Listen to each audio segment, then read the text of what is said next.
नमः श्रीमदानन्दतीर्थभगवत्पादाचार्यो नमः। कल्याणादद्भुतगात्राय कालिदासप्रदायिने श्रीमद्वेङ्कटनाथाय श्रीनिवासाय ते नमः।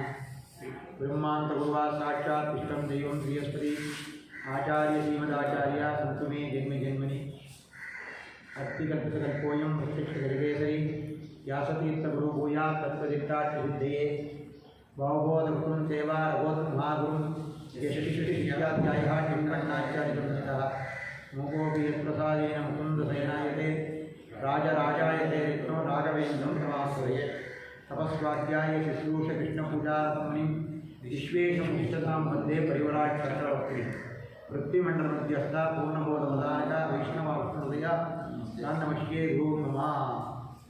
ಇವತ್ತು ಪರಮ ಪವಿತ್ರವಾದಂಥ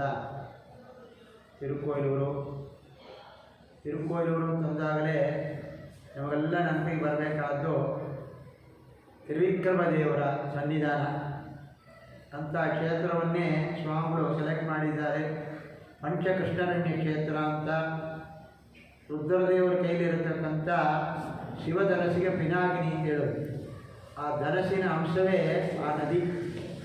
ತಮಿಳಿನಲ್ಲಿ ತೆನ್ಪೆಣ್ಣೆ ಅಂತ ಆ್ಯಕ್ಚುಲಾಗಿ ರುದ್ರದೇವರಿಗಿರತಕ್ಕಂಥ ಧನಸ್ಸಿಗೆ ಪಿನಾಕಿನಿ ಧನಸ್ಸು ಅಂತ ಹೆಸರು. ಅಂಥ ನದಿ ತೀರ ಕಾಲವ ಋಷಿಗಳು ತಪಸ್ಸು ಮಾಡಿರ್ತಕ್ಕಂಥ ಕ್ಷೇತ್ರ, ಅದಕ್ಕೆ ಕಾಲವ ಕ್ಷೇತ್ರ ಅಂತಲೂ ಹೆಸರು. ಈಗ ಅನೇಕ ಹೆಸರಿನಿಂದ ಪ್ರಸಿದ್ಧವನ್ನು ತುಂಬಿರತಕ್ಕಂಥ ಕ್ಷೇತ್ರ. ಒಂದು ಯತಿಗಳು ಬಂದು ಕೂಡ್ತಾರೆ ಅಂದರೆ ಸಾಮಾನ್ಯ ಒಂದು ಕೂಡೋದಿಲ್ಲ. ಆ ಕ್ಷೇತ್ರ ಪವಿತ್ರವಾಗಿರಬೇಕು. ಇನ್ನು ಅವರು ಒಂದು ಕೂತ ಮೇಲೆ ಕೇಳಲೇಬೇಕಾಗಿಲ್ಲ, ಇನ್ನೂ ಪವಿತ್ರವಾಗ್ತದೆ. ಅಂಥ ಪವಿತ್ರವಾದಂಥ ಯತಿಗಳು ಅಂತಂದರೆ ಉತ್ತರಾದಿ ಮಠದ ಪರಂಪರೆ, ಹಂಸರಾಮ ಪರಮಾತ್ಮನ ಪರಂಪರೆ.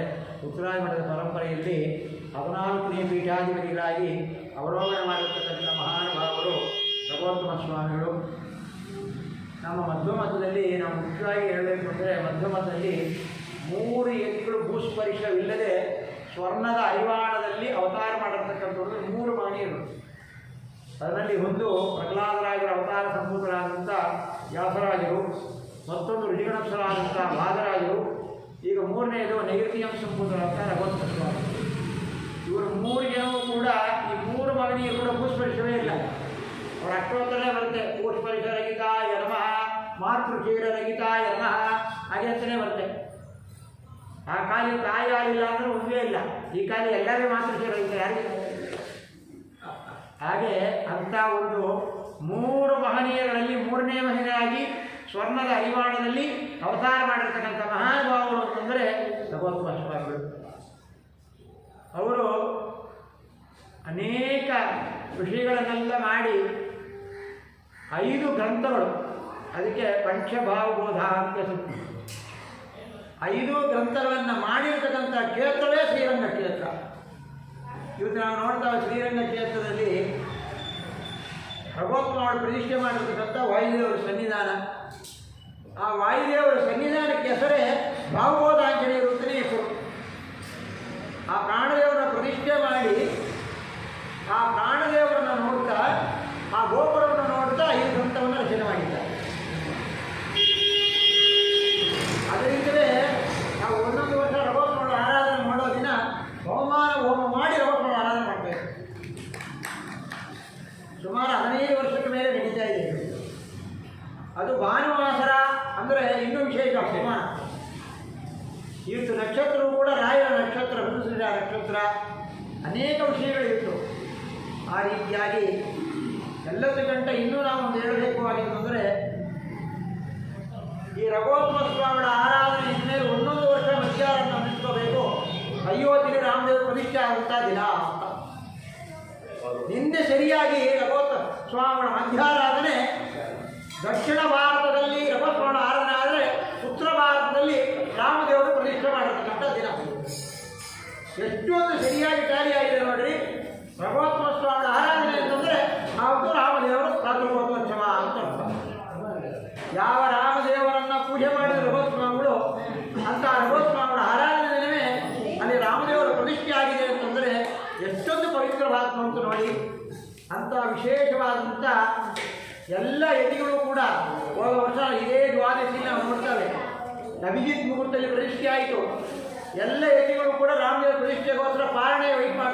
ಅವೆಲ್ಲ ನೋಡ್ತಾ ಇದ್ದಾರೆ. ಅಂತ ಭಗವತ್ಸವಗಳ ಆರಾಧನೆ ಅಂತಂದರೆ ಇನ್ನೆಲ್ಲ ತಿಳ್ಕೋಬೇಕು. ಅವರ ಉಪಾಸನೆ ಮಾಡಿರ್ತಕ್ಕಂಥ ರಾಮದೇವರು ಪ್ರಾತೃಪೋತ್ಸವ ಅಂತ ರಾಮದೇವರನ್ನ ಪ್ರಾತಸ್ಮರಣೀಯರಾದ ಬೇಜಾವಾಸಿಗಳಾಗಿರ್ತಕ್ಕಂಥ ವಿಶ್ವೇಶತೀರ್ಥರು ಪ್ರಯತ್ನ ಮಾಡಿ ಆ ರಾಮದೇವರ ಪ್ರಯತ್ನ ಮಾಡಿದರೆ ಅದರ ಅನುಗ್ರಹವನ್ನು ತನ್ನ ಶಿಷ್ಯರಿಗೆ ಕೊಟ್ಟು ವಿಶ್ವಪ್ರಸನ್ನ ತೀರ್ಥರ ಕರದಿಂದ ಆ ಪ್ರತಿಷ್ಠಾ ಕಾರ್ಯ ನಡೆದಿದೆ, ನಾವೆಲ್ಲ ನೋಡಿದ್ದಾವೆ. ಇದೆಲ್ಲಕ್ಕೂ ಕಾರಣ ನಮ್ಮ ಭಾರತದ ಪ್ರಧಾನಮಂತ್ರಿ ಜೊತೆಗಿದ್ದು ಅದರ ಪ್ರತಿಷ್ಠೆ ಮಾಡಿಕೊಟ್ಟಿದ್ದಾರೆ. ಅಂಥ ಒಂದು ವಿಶೇಷವಾದಂಥ ರಾಮದೇವರ ಪ್ರತಿಷ್ಠೆ ಆಗಿರ್ತಕ್ಕಂಥ ಪ್ರಥಮ ಪ್ರಾತರ್ಭೋತ್ಸವದ ಈ ಪರ್ವಕಾಲದಲ್ಲಿ ಉತ್ತರಾರಾಧನೆ ಮಹೋತ್ಸವದಲ್ಲಿ ನಮ್ಮ ಲಕ್ಷ್ಮೀಪತಿ ರಾಜಾಯರು ಬಂದಿದ್ದಾರೆ. ಭಗವತ್ಸವಗಳ ಆರಾಧನೆಗೆ ಬರೋದನ್ನು ಸಂಕಲ್ಪ ಮಾಡಿಕೊಂಡಿದ್ದಾರೆ. ಇದು 3ನೇ ವರ್ಷ ಭಗವತ್ಸವ ಆರಾಧನೆ ಅನುಷ್ಠಾನವಾಗಿ ಬಂದಿದ್ದಾರೆ. ಹೀಗೆ ಪದೇ ಪದೇ ಪುನಃ ಎಲ್ಲ ಆರಾಧನೆ ಕೂಡ ಬರ್ತಾ ಇರಬೇಕು ಅಂತ ನಾವು ಕರೀತಾ ಇರ್ತೇವೆ, ಅವರು ಬರ್ತಾ ಇರಬೇಕು. ಏಕೆಂದರೆ ಇಡೀ ನಮ್ಮ ತಮಿಳುನಾಡಿನಲ್ಲಿ ಯಾವ ರಾಮದೇವರು ಪ್ರತಿಷ್ಠೆ ಮಾಡೋಕ್ಕೆ ಕಾರಣ ಆಗಿದ್ರು ಅಂತ ವಿಶ್ವೇಶ್ವರ ಮೃತ್ತಿಕಾ ಬೃಂದಾವನ ಇರೋದು ಇಡೀ ತಮಿಳುನಾಡಿನಲ್ಲಿ ಕನ್ನಡ ಮಾಡಿದ್ರು ಮಾತ್ರ, ಎಲ್ಲೂ ಇಲ್ಲ. ಅಂದರೆ ರಾಮದೇವರು ಇಲ್ಲೇ ಇದ್ದಾರೆ ಅಂತ ಅರ್ಥ. ಅವರ ಜೊತೆಗೆ ಇವತ್ತು ರಾಯರ ಬೃಂದಾವನಲ್ಲಿ ನೋಡಿ ರಾಮದೇವರು ಕೂತಿದ್ದಾರೆ, ಎಲ್ಲ ನೋಡ್ಬೋದು. ರಾಯರ ಬೃಂದಾವನಲ್ಲಿ ರಾಮದೇವರು ಕೂತಿದ್ದಾರೆ. ವಿಶ್ವೇಶ್ವರ ಆರಾಧನೆ ನೋಡ್ರಿ ಯಾವುದು ರಾಮದೇವರೇ ಇದ್ದಾರೆ ಅದರಲ್ಲಿ. ಏಕೆಂದರೆ ಅಂತ ರಾಮದೇವರು ಬರೋದಕ್ಕೆ ಕಾರಣೀಭೂತರಾಗಿರ್ತಕ್ಕಂಥವರು ಅಂತ ನಮ್ಮ ಲಕ್ಷ್ಮೀಪತಿರಾಯರು ಬಂದಿದ್ದಾರೆ. ಇವತ್ತು ಒಂದು 4 ಮಾತುಗಳನ್ನು ಭಗವತ್ವ ಸ್ವಾಮಿಗಳ ಕುರಿತು ಮಾತಾಡಬೇಕು ಮತ್ತು ರಾಮದೇವರ ಕುರಿತು ಒಂದು 5 ನಿಮಿಷ, ಬಹುಮಾನಗಳ ಕುರಿತು ಒಂದು 5 ನಿಮಿಷ, ಮೊತ್ತ 1 ಅವರ್ 7 ಗಂಟೆ 10:45 11:45 ಮುಗಿಸಬೇಕು ಅಂತ ಪ್ರಾರ್ಥನೆ ಮಾಡಿದ್ದೀನಿ.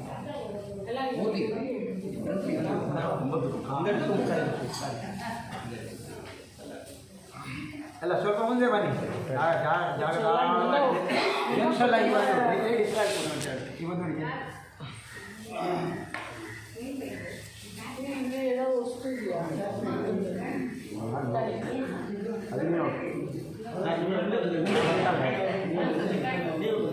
ಶ್ರೀ ಗುರುಭ್ಯೋ ನಮಃ.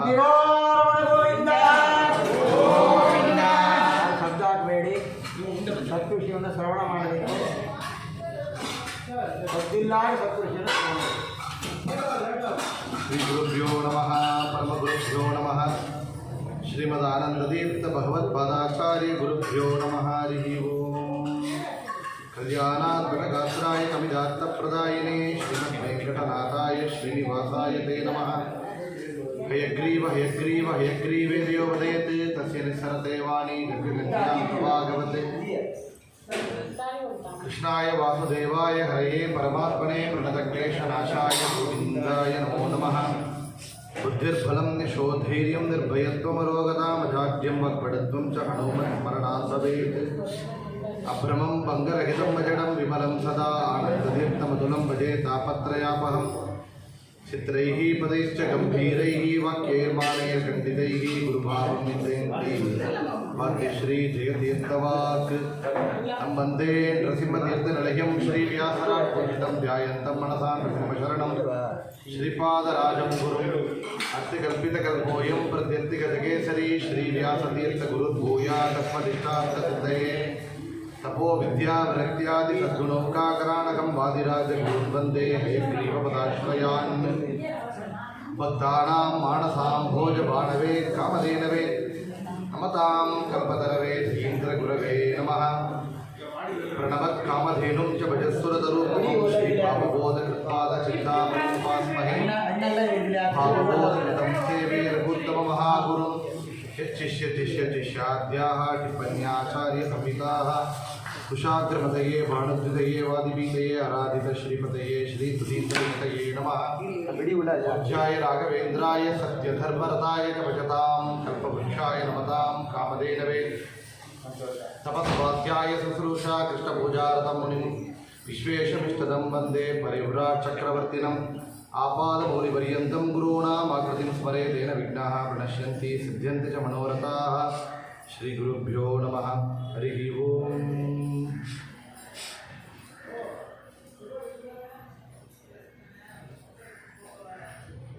ಈ ಒಂದು ಪರ್ವಕಾಲ ಶ್ರೀ ಭಗವತ್ತಮ ತೀರ್ಥರ ಉತ್ತರ ಆರಾಧನಾ ಪರ್ವಕಾಲ.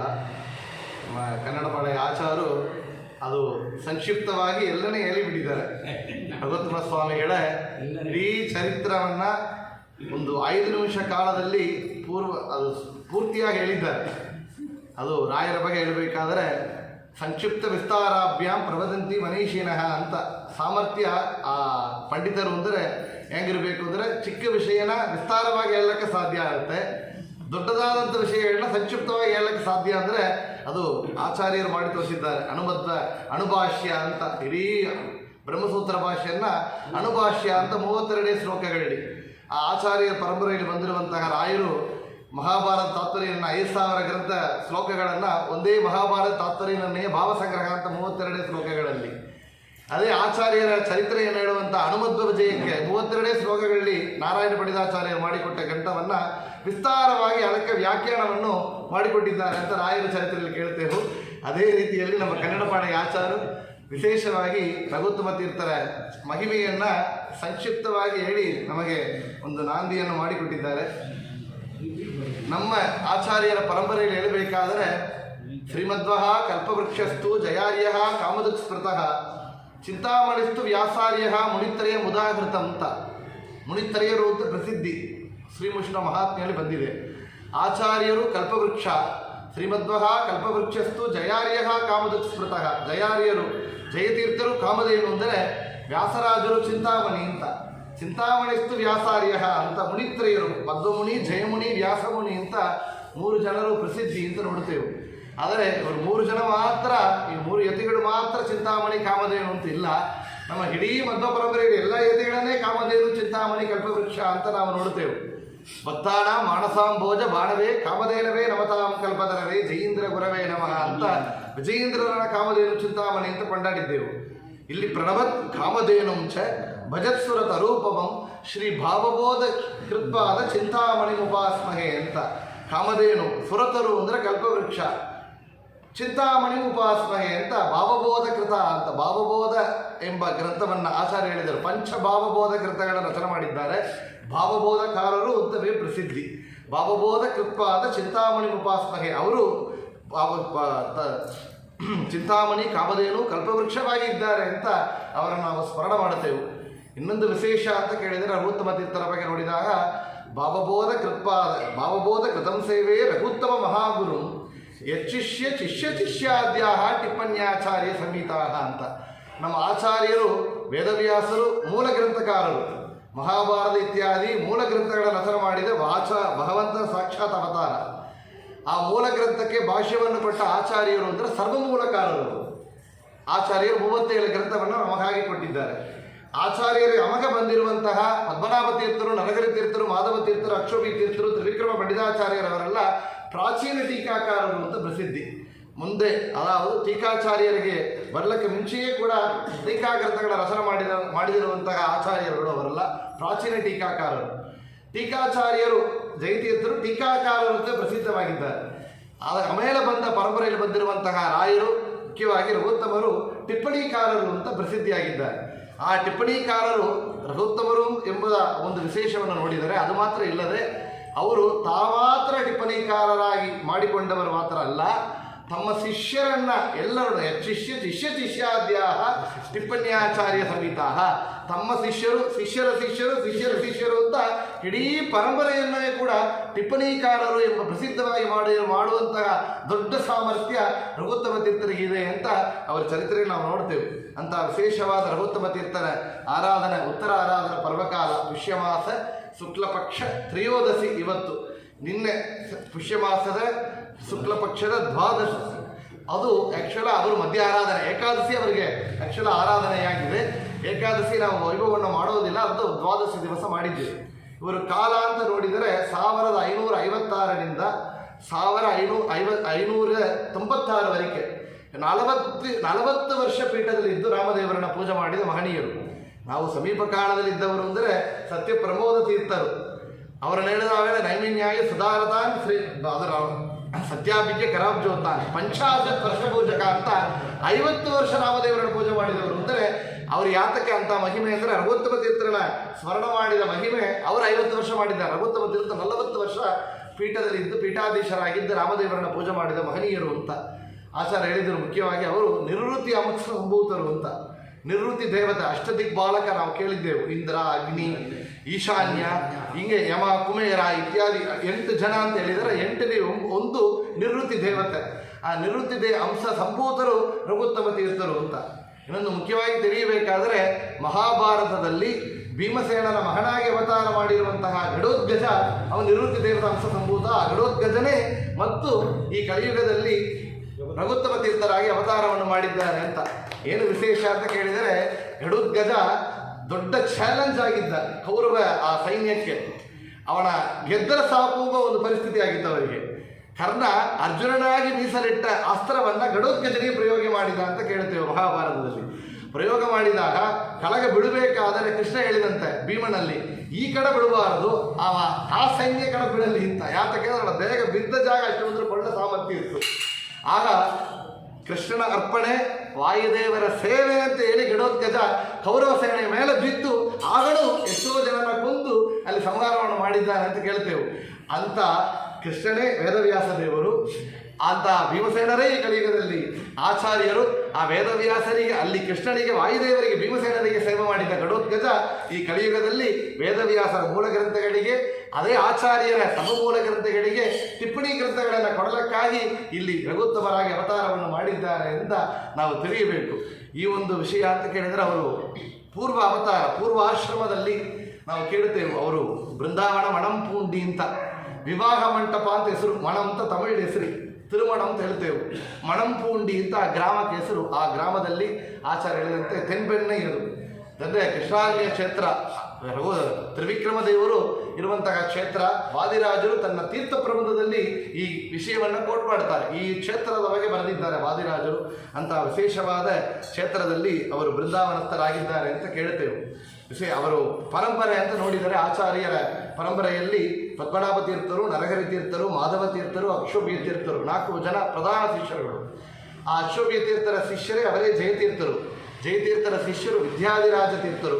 ಆ ವಿದ್ಯಾಧಿರಾಜ ತೀರ್ಥರ ಆಮೇಲೆ ಆ ಮಠ 2 ಆಗತ್ತೆ. ಯಾತಕ್ಕೆ ಅಂದರೆ ಅದು ಮುಂದೆ ಅವರು ವಿದ್ಯಾಧಿರಾಜ ತೀರ್ಥರು, ಅವರ ಜಯತೀರ್ಥರ ಇನ್ನೊಂದು ಶಿಷ್ಯರು ವಿದ್ಯಾಧಿರಾಜರ ಶಿಷ್ಯರೇ ರಾಜೇಂದ್ರ ತೀರ್ಥರು ಅಂತ. ಅವರು ಬಂಗಾಲ್ ಪ್ರಾಂತ್ಯದಲ್ಲಿ ವಿಶೇಷವಾಗಿ ಪ್ರಚಾರಕ್ಕೆ ಹೋಗಿ ಮುಂದೆ ಅವರ ಪರಂಪರೆಗೆ ಪೂರ್ವಾದಿ ಮಠ, ಅದು ವ್ಯಾಸರಾಜ ಮಠ ಅಂತ ಪ್ರಸಿದ್ಧಿಯಾಗಿದೆ. ಆಗ ವಿದ್ಯಾಧಿರಾಜರ ಶಿಷ್ಯರೇ ಮತ್ತು ಯಾರು ಅಂದರೆ ಕವೀಂದ್ರ ತೀರ್ಥರು, ಅವರ ಶಿಷ್ಯರು ವಾಗೀಶ ತೀರ್ಥರು, ಅವರ ಶಿಷ್ಯರು ರಾಮಚಂದ್ರ ತೀರ್ಥರು. ಆ ರಾಮಚಂದ್ರ ತೀರ್ಥರಿಗೆ 2 ಶಿಷ್ಯರಿದ್ದರು. ಒಬ್ಬರು ವಿಭುಧೇಂದ್ರ ತೀರ್ಥರು, ಇನ್ನೊಬ್ಬರು ವಿದ್ಯಾನಿಧಿ ತೀರ್ಥರು ಅಂತ. ಆ ವಿಭುಧೇಂದ್ರ ತೀರ್ಥರ ಪರಂಪರೆಯೇ ಇವತ್ತು ರಾಯರ ಪರಂಪರೆ ಅಂತ. ವಿಭುಧೇಂದ್ರ ತೀರ್ಥರು, ಜಿತಾಮಿತ್ರ ತೀರ್ಥರು, ರಘುನಂದನ ತೀರ್ಥರು, ಸುರೇಂದ್ರ ತೀರ್ಥರು, ವಿಜಯೇಂದ್ರ ತೀರ್ಥರು, ಸುಧೀಂದ್ರ ತೀರ್ಥರು ರಾಯರು ಅಂತ. ಇಲ್ಲಿ ವಿದ್ಯಾನಿಧಿ ತೀರ್ಥರ ಶಿಷ್ಯರು ರಘುನಾಥ ತೀರ್ಥರು, ರಘುನಾಥ ತೀರ್ಥರ ಶಿಷ್ಯರು ರಘುವರಿಯ ತೀರ್ಥರು, ಆ ರಘುವರಿಯ ತೀರ್ಥರ ಶಿಷ್ಯರು ರಘುತ್ತಮ ತೀರ್ಥರು. ಈಗ ರಘುತ್ತಮ ತೀರ್ಥರ ಉತ್ತರಾದಿ ಮಠ ಪರಂಪರೆ ಅಂದರೆ ಅವರಿಗೆ ಪರಮ ಗುರುಗಳು ಅಂದರೆ ರಘುನಾಥ ತೀರ್ಥರು, ಅವರ ಆಶ್ರಮ ಗುರುಗಳು, ಪೀಠ ಕೊಟ್ಟಿರುವ ಗುರುಗಳು ಅಂದರೆ ರಘುವರಿಯ ತೀರ್ಥರು ಅಂತ. ಈ ರಘುನಾಥ ತೀರ್ಥರು ಅಂತ ರಘುನಾಥ ತೀರ್ಥರು ವಿಶೇಷವಾಗಿ ಅವ್ರ ಮಹಿಮೆ ನಮಗೆ ಗೊತ್ತಾಗುತ್ತೆ. 55 ವರ್ಷ ಪೀಠದಲ್ಲಿದ್ದವರು ರಘುನಾಥ ತೀರ್ಥರು. ಇನ್ನೊಂದು, ನದಿಯಲ್ಲಿ ಅವರು ಕಳಕೊಂಡ ವ್ಯಾಸಪುಷ್ಟಿ ಮತ್ತು ಭಗವಂತ ಅವರಿಗೆ ಅನುಗ್ರಹ ಮಾಡಿದಂತೆ ಕೂರ್ಮವಾಗಿ ಬರ್ತಾ ಇದ್ದಾರಂತ. ರಾಮದೇವರು ಸೂಚನೆಯಂತೆ ಕೂರ್ಮರೂಪವಾಗಿ ಮತ್ತು ಉತ್ತರಾದಿ ಮಠಕ್ಕೆ ಆ ವ್ಯಾಸಪುಷ್ಟಿ ಬಂದಿದೆ ಅಂತ ಅವರ ಕಾಲದಲ್ಲಿ ತಿಳಿಯುತ್ತೇವೆ ಅಂತ. ರಘುನಾಥ ತೀರ್ಥರ ಶಿಷ್ಯರು ರಘುವರಿಯ ತೀರ್ಥರು. ಈ ರಘುವರಿಯ ತೀರ್ಥರ ಮಹಿಮೆ ಅಂತ ಕೇಳಿದರೆ, ಯಾರೋ ಒಂದು ಶತ್ರುಗಳ ಕಾಟ, ರಾಮದೇವರ ಪೆಟ್ಟಿಯನ್ನು, ಆ ಆಭರಣಗಳನ್ನ ಕಳೆದುಕೊಂಡು ಬಂದಾಗ ಭೀಮ ನದಿಯಲ್ಲಿ ತಾನೇ ಇಳಿದು ಬಿಟ್ಟಿರುತ್ತೆ. ಆ ಭೀಮ ನದಿಯ ಪ್ರವಾಹದಲ್ಲಿ ಇಳಿದು ಮತ್ತು ಮುಂದೆ ಮಠವನ್ನು ಉಳಿಸಿಕೊಟ್ಟವರು ಅಂದರೆ ರಘುವರಿಯ ತೀರ್ಥರು. ಅವರ ಮಹಿಮೆ ಕೇಳ್ತೇವೆ. ಅಂತ ರಘುವರಿಯ ತೀರ್ಥರು ತನ್ನ ಯಾತ್ರಾ ಮಾರ್ಗದಲ್ಲಿ ಸ್ವರ್ಣವಾಟಿತ ಮಹಾರಾಷ್ಟ್ರ ಪ್ರಾಂತ್ಯಕ್ಕೆ ಬರ್ತಾ ಇದ್ದಾರೆ. ಆ ಪ್ರಾಂತ್ಯದಲ್ಲಿ ಈ ಗಂಗಾಬಾಯಿ, ಲಕ್ಷ್ಮೀಬಾಯಿ ಅಂತ ಹೇಳುವುದು ಸುಬ್ಬಭಟ್ಟ ದಂಪತಿಗಳು ಅಂತ ಹೇಳ್ತಾರೆ. ಅವರಿಗೆ ಇನ್ನೊಂದು ಹೆಸರು ವಿಠಲಾಚಾರ್ಯ ಅಂತ ಹೇಳೋದು ಉಂಟು. ಆ ದಂಪತಿಗಳು ಇವರಿಗೆ ಪಾದಪೂಜವನ್ನು ಮಾಡ್ತಾರೆ. ರಘುವರಿಯ ತೀರ್ಥರಿಗೆ ಪಾದಪೂಜೆ ಮಾಡಿದಾಗ ನಮಗೆ ಒಳ್ಳೆ ಸತ್ಸಂತಾನ ಭಾಗ್ಯ ಆಗಬೇಕು ಅಂತ ಪ್ರಾರ್ಥನೆಯನ್ನು ಕೇಳುತ್ತಾರೆ. ಸತ್ಸಂತಾನ ಭಾಗ್ಯ ಆಗಬೇಕು ಅಂತ ಈ ರೀತಿ ಎಲ್ಲ ಚರಿತ್ರೆ ಕೇಳ್ತೇವೆ. ಯಾತಕ್ಕೆ ಇಂಥ ಒಳ್ಳೆ ದಂಪತಿಗಳಿಗೆ, ಇಂಥ ಆಚಾರಶೀಲರಾಗಿರುವವರಿಗೆ, ಪಂಡಿತರಿಗೆ ಮಕ್ಕಳಾಗೋದಿಲ್ಲ ಅಂತ ಶಾಸ್ತ್ರದಲ್ಲಿ ಇಲ್ಲ, ಪುರಾಣದಲ್ಲಿ ನೋಡ್ತೇವೆ. ಅವರಿಗೆ ಏನೋ ಒಂದು ಮಕ್ಕಳಿಲ್ಲ. ಹರಿ ಸರ್ವೋತ್ತಮನೆಂಬ ಈ ಹಿರಿಪುತ್ರಳೆರಡಾಗಿ ನರಪುತ್ರನಿಂದ ಆಗೋದೇನಪ್ಪ ಅಂತ ಒಳ್ಳೆ ಮಕ್ಕಳಾಗಬೇಕು. ಈ ಪದ್ಮನಾಭನೆಂಬ ದೊಡ್ಡ ಪುತ್ರಳೆರಡಾಗಿ ದಡ್ಡ ಪುತ್ರನಿಂದ ಆಗೋದೇನಪ್ಪ ಅಂತ ದಾಸರ ಮಾತು. ಮಕ್ಕಳಾದರೆ ಪ್ರಹ್ಲಾದನಂತೆ ಧ್ರುವನಂತೆ ಮಕ್ಕಳಾಗಬೇಕು ಅಂತ ತಪಸ್ಸು ಮಾಡ್ತಾ ಇದ್ದಾರೆ. ಆಚಾರ್ಯ ಚರಿತ್ರೆಯಲ್ಲಿ ಕೇಳ್ತೇವಲ್ಲ, 12 ವರ್ಷ ಕಾಲ ತೀವ್ರೈಹಿ ಪಯೋವ್ರತ ಮುಖೈಹಿ ಅಂತ ಪಯೋವ್ರತವನ್ನು ಮಾಡಿ ಆಚಾರ್ಯರ ಮಗನಾಗಿ ಪಡೆದಿದ್ದಾರೆ ಅಂದರೆ ಆ ಮದ್ದಿಗೆಗೆ ಭಟ್ರ ದಂಪತಿಗಳ ಸಾಧನೆಯನ್ನು ನೋಡುತ್ತೇವೆ. ಅಂಥ ಒಳ್ಳೆ ಮಕ್ಕಳಾಗಬೇಕಾದರೆ ಇಂಥ ಗುರುಗಳ ಸೇವೆ, ಹಿರಿಯರ ಸೇವೆ, ಭಗವಂತನ ಆರಾಧನೆಯನ್ನು ಮಾಡಿದವರು ಅಂದರೆ ಈ ದಂಪತಿಗಳು ಕೂಡ ಮಾಡ್ತಾ ಇದ್ದಾರೆ. ರಘುವರಿ ತೀರ್ಥರಲ್ಲಿ ಪ್ರಾರ್ಥನೆಯನ್ನು ಮಾಡಿದಾಗ ಅವರ ಅನುಗ್ರಹವನ್ನು ಮಾಡಿದರು. ಆಗ ಅವರಿಗೆ ಹುಟ್ಟಿದ ಮಗುವಿಗೆ ರಾಮಚಂದ್ರ ಅಂತ ನಾಮ. ನೋಡ್ರಿ, ಭೂಸ್ಪರ್ಶ ಇಲ್ಲದೆ ಸ್ವರ್ಣದ ಹರಿವಾಣದಲ್ಲಿ ಸ್ವರ್ಣದ ತಾಂಬಾಳ ಅಂತ ಇರುತ್ತೇವಲ್ಲ ಅದರಲ್ಲಿ ಹುಟ್ಟಿದ್ದಾರೆ ಅಂತ. ಯಾತಕ್ಕೆ ಅಂದರೆ ಗರ್ಭದಲ್ಲಿ ಇರುವಂಥ ಜೀವನಿಗೆ ಅವ ಯೋಗ್ಯತೆ ಇದ್ದರೆ, ಯೋಗ್ಯತ ಪುರುಷನಾಗಿದ್ದರೆ ಮುಂದಿನ ಜನ್ಮದಲ್ಲಿ ನೆನಪಿರ್ತದೆ. ಕಪಿಲ ಉಪಾಖ್ಯದಲ್ಲಿ ಭಗವಂತ ಹೇಳ್ತಾನೆ, ಒಳಗಿರುವಂಥ ಸಮಯದಲ್ಲಿ ಮತ್ತೆ ಈ ಗರ್ಭದಲ್ಲಿ ಕೂಡಬಾರದು ಅಂತ ಪ್ರಾರ್ಥನೆ ಮಾಡತಂಥ ಜೀವ. ಆದರೆ ಯಾವ ಸಮಯ ಭೂಸ್ಪರ್ಶವನ್ನು ಮಾಡುತ್ತೆಯೋ ಅಜ್ಞಾನವನ್ನು ಪಡಿತಾನೆ, ಜ್ಞಾನ ಹೀನ ಆಗತ್ತೆ. ಆ ಜ್ಞಾನ ಹೀನ ಆಗಬಾರದು, ಹಾಗಂತಾಗಿ ಭೂಸ್ಪರ್ಶ ಇಲ್ಲದೆ ಹುಟ್ಟಿದವರು ಅಂದರೆ ವ್ಯಾಸರಾಜ ತೀರ್ಥರು, ವಾದಿರಾಜ ತೀರ್ಥರು, ರಘುತ್ತಮರು, ಆಚಾರ್ಯರೆಲ್ಲ ಆಚಾರ್ಯ ಮುಂದೆ ಎಲ್ಲ ಹೇಳಿಬಿಟ್ಟಿದ್ದಾರೆ. ನಮ್ಮ ಕನ್ನಡ ಭಾಷೆ ಆಚಾರ್ಯ ಪೂರ್ತಿಯಾಗಿ ನಾವು ಈ ಏನದು ಈ ಹಿಂಟ್ ಡೆವಲಪ್ಮೆಂಟ್ ಅಂತ ಕೊಡ್ತೇವೆ ಸ್ಕೂಲ್ ಮಕ್ಕಳಿಗೆಲ್ಲ, ಅದವರಿಗೆ ಹಿಂಟ್ಸ್ ಕೊಟ್ಟಿದ್ದಾರೆ. ನಾವು ಮತ್ತೆ ಅದನ್ನು ವಿಸ್ತಾರವಾಗಿ ವಾಕ್ಯವಾಗಿ ಮಾಡಿ ಹೇಳುತ್ತಾ ಇದ್ದೇವೆ ಅಷ್ಟೇ. ಆಗ ಅವರಿಗೆ ರಾಮಚಂದ್ರ ಎಂಬ ನಾಮ ಎಷ್ಟು ನೋಡಿ ಚೆನ್ನಾಗಿ ಹೇಳಿದ್ದಾರೆ. ಮುಂದೆ ಆಶ್ರಮದಲ್ಲಿ ರಾಮದೇವರನ್ನು ಪೂಜೆ ಮಾಡುವಂತಹ ಮಗು ಅಂತ ತಿಳಿದು ರಾಮಚಂದ್ರ ಅಂತ ಅವರಿಗೆ ಹೆಸರಿಟ್ಟಿದ್ದಾರೆ. ಇಲ್ಲಿ ಹೇಳಿದ್ದೇವೆ ವಿಶೇಷವಾಗಿ ಕನ್ನಡ ಪಾಳ್ಯದಲ್ಲಿ ವಿಶ್ವೇಶತೀರ್ಥರ ಮೃತ್ತಿಕಾ ಬೃಂದಾವನ ಅಂತ ನಮಗೆ ಒಂದು ಭಾಗ್ಯ ಆಗಿತ್ತು. ಈಗ ಸಮೀಪ ಹೋದ ವಾರ ಆರಾಧನೆ ಬಂದ ಸಮಯದಲ್ಲಿ ಕ್ರೋಪೇಟ್ಲಿ ವಿಶ್ವೇಶತೀರ್ಥರ ಬಗ್ಗೆ ಮಾತಾಡುವಂಥ ಒಂದು ಭಾಗ್ಯ. ಆಗ ನಾನು ಅವರ ಬಗ್ಗೆ ಏನು ತಿಳಿಯಬೇಕು ಅಂತ ಹುಡುಕಿದಾಗ ಎಷ್ಟೋ ವಿಷಯಗಳು ಅವರ ಬಗ್ಗೆ ನಮಗೆ ಪರಿಚಯ ಆಯಿತು. ನಾವು ಕೇಳ್ತೇವೆ ವಾದಿರಾಜರ ಚರಿತ್ರೆಯಲ್ಲಿ ಕೇಳಿದಾಗ ತಮ್ಮ ಶಿಷ್ಯರಿಗಾಗಿ ಒಂದು ಪರ್ಯಾಯವನ್ನು ಬಿಟ್ಟಿಕೊಟ್ಟಿರ್ತಾರೆ ವಾದಿರಾಜರು. ಆಗ ಸೋದೆಯಲ್ಲಿ ಪರ್ಯಾಯ ಮಾಡಿದರು. ಅದೇ ರೀತಿಯಲ್ಲಿ ವಿಶ್ವೇಶತೀರ್ಥರು ತಮ್ಮ ಶಿಷ್ಯರಾದ ವಿಶ್ವಪ್ರಸನ್ನ ತೀರ್ಥರಿಗೆ ಇಷ್ಟು ವರ್ಷ ಸೇವೆ ಮಾಡಿದ್ದಕ್ಕಾಗಿ ಒಂದು ದೊಡ್ಡ ಭಾಗ್ಯವನ್ನು ಕೊಟ್ಟಿದ್ದಾರೆ. ಅಂದರೆ ರಾಮ ಜನ್ಮಭೂಮಿ ಎಲ್ಲ ಕಾರ್ಯ ಮಾಡಿ ಬಂದಿರುವಂತಹ ವಿಶ್ವೇಶತೀರ್ಥರು ಅದನ್ನು ಪ್ರತಿಷ್ಠಾಪನೆ ಮಾಡುವಂಥ ಕಾರ್ಯನಿಗೆ ಕಾರುಣ್ಯದಿಂದ ತಮ್ಮ ಶಿಷ್ಯರಿಗೆ ಕೊಟ್ಟ ದೊಡ್ಡ ರೆಕಗ್ನಿಷನ್ ಅಂದರೆ ಪ್ರತಿಷ್ಠೆ ಮಾಡಿದಂತಹ ಭಾಗ್ಯ. ವಾದಿರಾಜರು ಆ ಪರಂಪರೆಯಲ್ಲಿ ಬಂದ ಆಚಾರ್ಯರು ಅಂತ ನೋಡಬೇಕು ವಿಶ್ವೇಶತೀರ್ಥರನ್ನು. ಅಂಥ ಮಹಿಮೆ ಇಲ್ಲಿ ವಿಶ್ವೇಶತೀರ್ಥರ ಸನ್ನಿಧಾನ ಇದೆ. ರಾಮಚಂದ್ರ ಇವರ ಸನ್ನಿಧಾನ ವಿಶೇಷವಾಗಿದೆ ಅಂತ ಆಚಾರ್ಯರು ಸತ್ಯನಾರಾಯಣ ರೂಪಿ ಪರಮಾತ್ಮ ರಾಮಚಂದ್ರನಾಗಿ ಇಲ್ಲಿ ವಿಶೇಷವಾಗಿ ರಾಯರಿಂದ ವಿಶ್ವೇಶತೀರ್ಥರಿಂದ ಪೂಜೆಯನ್ನು ಸ್ವೀಕಾರ ಮಾಡ್ತಾ ಇದ್ದಾರೆ ಅಂತ ನಾವು ಅನುಸಂಧಾನವನ್ನು ಮಾಡಬೇಕು. ರಾಮಚಂದ್ರನ ಅವತಾರ ಒಂದು ಬಗ್ಗೆ ಮಾತು ಹೇಳಬೇಕು ಅಂತ ಆಚಾರ್ಯರು ಕೇಳಿಕೊಂಡರು. ರಾಮದೇವರ ಅವತಾರ ಅಂತ ಕೇಳಿದರೆ ಅದು ಮನುಷ್ಯನಾಗಿ ಅವತಾರ. ಮನುಷ್ಯ ಯಾವ ರೀತಿಯಲ್ಲಿ ಇರಬೇಕು ಎಂಬ ಅಂತ ತೋರಿಸಿಕೊಡಲಿಕ್ಕಾಗಿ ಭಗವಂತ ಅವತಾರವನ್ನು ಮಾಡಿದ್ದಾರೆ. ಯಾತಕ್ಕೆ ನೋಡ್ರಿ, ಇಡೀ ರಾಮಾಯಣವನ್ನು ನೋಡಿದರೆ ಆಚಾರ್ಯರು ರಾಮಾಯಣದ ನಿರ್ಣಯವನ್ನು ಮಹಾಭಾರತ ತಾತ್ಪರ್ಯದಲ್ಲಿ ಮಾಡಿಕೊಟ್ಟಿದ್ದಾರೆ. 33ನೇ ಅಧ್ಯಾಯದ ಕೊನೆಯಿಂದ ಪ್ರಾರಂಭ ಮಾಡಿ 9ನೇ ಅಧ್ಯಾಯದ ಆ ಒಂದು ಅಧ್ಯಾಯಗಳಲ್ಲಿ ರಾಮಾಯಣದ ನಿರ್ಣಯವನ್ನು ಮಾಡಿಕೊಟ್ಟಿದ್ದಾರೆ. ಮೂಲ ರಾಮಾಯಣ 100 ಕೋಟಿ ಶ್ಲೋಕಗಳನ್ನ ಸಂಗ್ರಹವನ್ನು ಮಾಡಿ ಆಚಾರ್ಯರು ಮಾಡಿಕೊಟ್ಟಿದ್ದಾರೆ. ಅಲ್ಲಿ ರಾಮದೇವರ ಬಗ್ಗೆ ನೋಡಿದರೆ ಪಿತೃವಾಕ್ಯ ಪರಿಪಾಲನ, ತಂದೆ ತಾಯಿಗಳನ್ನ ಯಾವ ರೀತಿಯಲ್ಲಿ ನೋಡಿಕೊಳ್ಳಬೇಕು, ಅವರ ಮಾತನ್ನು ಹೆಂಗೆ ಕಾಪಾಡಬೇಕು ಅಂತ. ಜೀವತೋ ವಾಕ್ಯಕರಣಾತ್ ವರ್ಷಾತ್ ಭೂರಿ ಭೋಜನಾತ್ ಗಯಾಯಾಮ್ ಪಿಂಡ ತರ್ಪಣಾತ್, ಈ 3 ಮಾಡಿದರೆ ಮಹಾ ಅಂತ ಹೇಳ್ತಾರೆ. ಜೀವತೋ ವಾಕ್ಯಕರಣಾತ್ ಆ ಮೊದಲ ವಾಕ್ಯವನ್ನು ಪೂರಿಸಿ ತೋರಿಸಿದವುದು ರಾಮಚಂದ್ರಮೂರ್ತಿ. ಇವತ್ತು ಮಕ್ಕಳು ಫಾರಿನ್ ಹೋಗೋದು ಬಿಡಿ, ತಂದೆ ತಾಯಿಗಳನ್ನ ಹೋಮಡಿ ಹಾಕಿದ್ದಾರೆ, ಹೊರಗೆ ಕಳಿಸ್ತಾರೆ.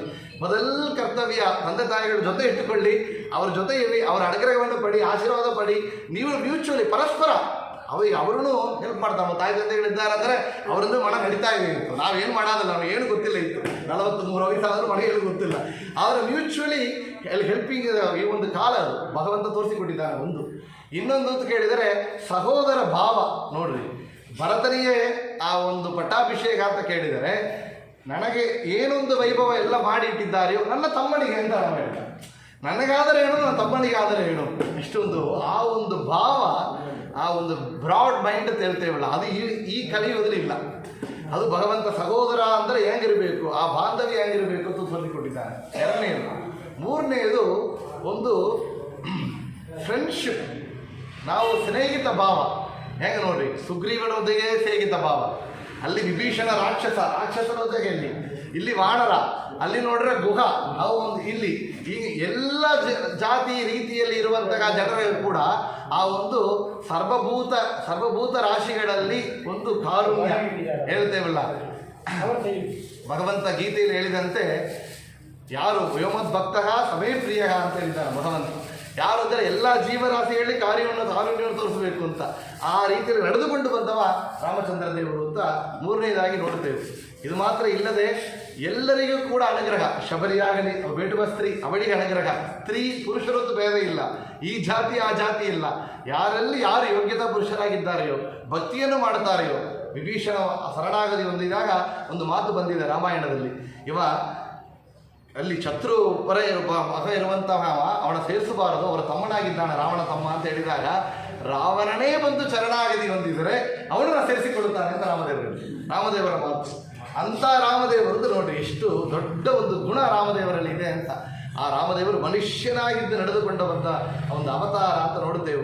ಒಂದು ಮನುಷ್ಯ ಯಾವ ರೀತಿಯಲ್ಲಿ ಬದುಕಬೇಕು, ಯಾವ ರೀತಿಯಲ್ಲಿ ಧರ್ಮವನ್ನು ಪರಿಪಾಲನೆ ಮಾಡಬೇಕು ಅಂತ ಒಂದು ಕ್ಷಣಕ್ಕೆ ಡೇ ಟು ಡೇ ಲೈಫ್ಲಿ ನಾವೊಂದು ರೋಲ್ ಮಾಡಲ್ಲ. ನಾವು ಯಾರೋ ಒಂದು ಆ್ಯಕ್ಟರ್ನ ತಗೊತೇವೆ ಇನ್ಸ್ಪಿರೇಷನ್ ಆಗಿ, ರೋಲ್ ಮಾಡಲ್ ಆಗಿ ರಾಮದೇವರನ್ನು ತಗೊಬೇಕು ಅಂತ ನಾವು ಈ ಒಂದು ಸಮಯದಲ್ಲಿ ಸ್ಮರಣ ಮಾಡ್ತಾ, ಅಂತ ರಾಮದೇವರನ್ನ ಪೂಜೆ ಮಾಡುವಂತಹ ಒಂದು ದೊಡ್ಡ ಯತಿಗಳು ಅಂದರೆ ರಘುತ್ತಮ ತೀರ್ಥರು ರಾಮಚಂದ್ರ ಅಂತ ಪೂರ್ವಾಶ್ರಮದಲ್ಲಿ ಅವರಿಗೆ ನಾಮವನ್ನು ಇಟ್ಟುಕೊಟ್ಟಿದ್ದಾರೆ. ಅವರಿಗೆ 3 ವಯಸ್ಸಾಗಿತ್ತು. 3 ವಯಸ್ಸಲ್ಲಿ ಉಪನಯನ ಆಗುವ ಸಮಯವರೆಗೂ ಕೂಡ ತನ್ನ ತಾಯಿ ತಂದೆಯ ಜೊತೆ ಇದ್ದಾಗ ಅವರನ್ನ ಯಾವುದೋ ಒಂದು ದೇವಾಲಯಕ್ಕೆ ಹೋಗಿ ಬರುವಂಥ ಸಮಯ ಬಂದಿತ್ತು. ಆಗ ಅಲ್ಲಿ ಕುಮುದಾಸುರ ಎಂಬ ಒಂದು ಅಸುರ, ಆ ಒಂದು ಅಸುರ ಏನು ಮಾಡ್ತಾನೆ ಅಂದರೆ, ಇಲ್ಲಿ ಕುಮುದಾಸುರ ನಾವು ಕೃಷ್ಣನ ಕಥೆ ಇಲ್ಲಿ ಕೇಳಿದ್ದೆವು, ಶಕಟಾಸುರ ಭಂಜನಗ ಅಂತ. ಒಂದು ಕೃಷ್ಣನ ದೇವಾಲಯಕ್ಕೆ ಕರ್ಕೊಂಡೋಗಿ ಬರುವಂಥ ಸಮಯದಲ್ಲಿ, ವಾಪಸ್ ಬರುವಂಥ ಸಮಯದಲ್ಲಿ ಶಕಟಾಸುರ ಬಂಡಿಯಲ್ಲಿ ಒಂದು ರೂಪದಲ್ಲಿ ಇದ್ದ. ಬಂಡಿ ಮೇಲೆ ಇರುವಂಥ ಸಾಮಾನನ್ನು ಕೃಷ್ಣ ಮೇಲೆ ಚೆಲ್ಲಿ ಅವನ ಕೊಂದು ಬಿಡಬೇಕು ಅಂತ ಹೊರಟ ಕೃಷ್ಣ ತನ್ನ ಕಾಲು ಕಟ್ಟೆ ಬೆರಳಿಂದ ಒಂದು ಸ್ಪರ್ಶ ಮಾಡಿದ ಮಾತ್ರದಿಂದ ಎಲ್ಲ ಪುಡಿಯಾದ ಅಂತ ಕೇಳ್ತೇವೆ. ಆ ಕೃಷ್ಣನ ಉಪಾಸನ ಬಲ ಇಲ್ಲಿ ರಘುತ್ತಮ ತೀರ್ಥರು ಬಂದರೆ ಅದೇ ರೀತಿಯಲ್ಲಿ ಒಂದು ಅಸುರ ಇವರನ್ನ ಕೊಲ್ಲಬೇಕು ಅಂತ ಹೊರಟಿದ್ದಾನೆ. ಕಾಲು ಸ್ಪರ್ಶ ಮಾತ್ರದಿಂದ ಅವನ ಕೊಂದು ಬಿಸಾಟಿದ್ದಾರೆ ರಘುತ್ತಮ ತೀರ್ಥರು. ಆ ಕೃಷ್ಣನ ಉಪಾಸನ ಬಲ ಆಚಾರ್ಯರ ಚರಿತ್ರೆಯಲ್ಲಿ ಕೇಳ್ತೇವೆ. ಆಚಾರ್ಯರು 3 ತಿಂಗಳಾದಾಗ ದೇವಾಲಯವನ್ನು ದರ್ಶನ ಮಾಡಿಸಿ ಬರಬೇಕು ಅಂತ ಹೊರಟು ವಾಪಸ್ ಬರ್ತಾರೆ. ಸೂರ್ಯ ಅಸ್ತಮನ ಆಗಿದೆ, ಒಂದು ಪಿಶಾಚು ಹೊರಡು ಉಗ್ಗಿದೆ. ಆವೇಶದಿಂದ ಒಂದು ದೇಹದಲ್ಲಿ ನುಗ್ಗಿ ಎಲ್ಲರನ್ನು ಕೊಂದು ತಿಂದು ಬಿಡುತ್ತೆ ಅಂತ ಎಲ್ಲ ಒಂದು ಅಂಜಿ ಹೆದರ್ಕೊಂಡು ಬಿಟ್ಟಾಗ ಹೇಳಿಕೊಟ್ಟಿರುತ್ತೆ. ಈ ಮಗು ಏನಾಗುತ್ತೆ ಅಂತ ಹೆದರ್ಕೊಂಡಿದ್ರು ಮಧ್ಯೆ ಬಿಟ್ಟರು ದಂಪತಿಗಳು.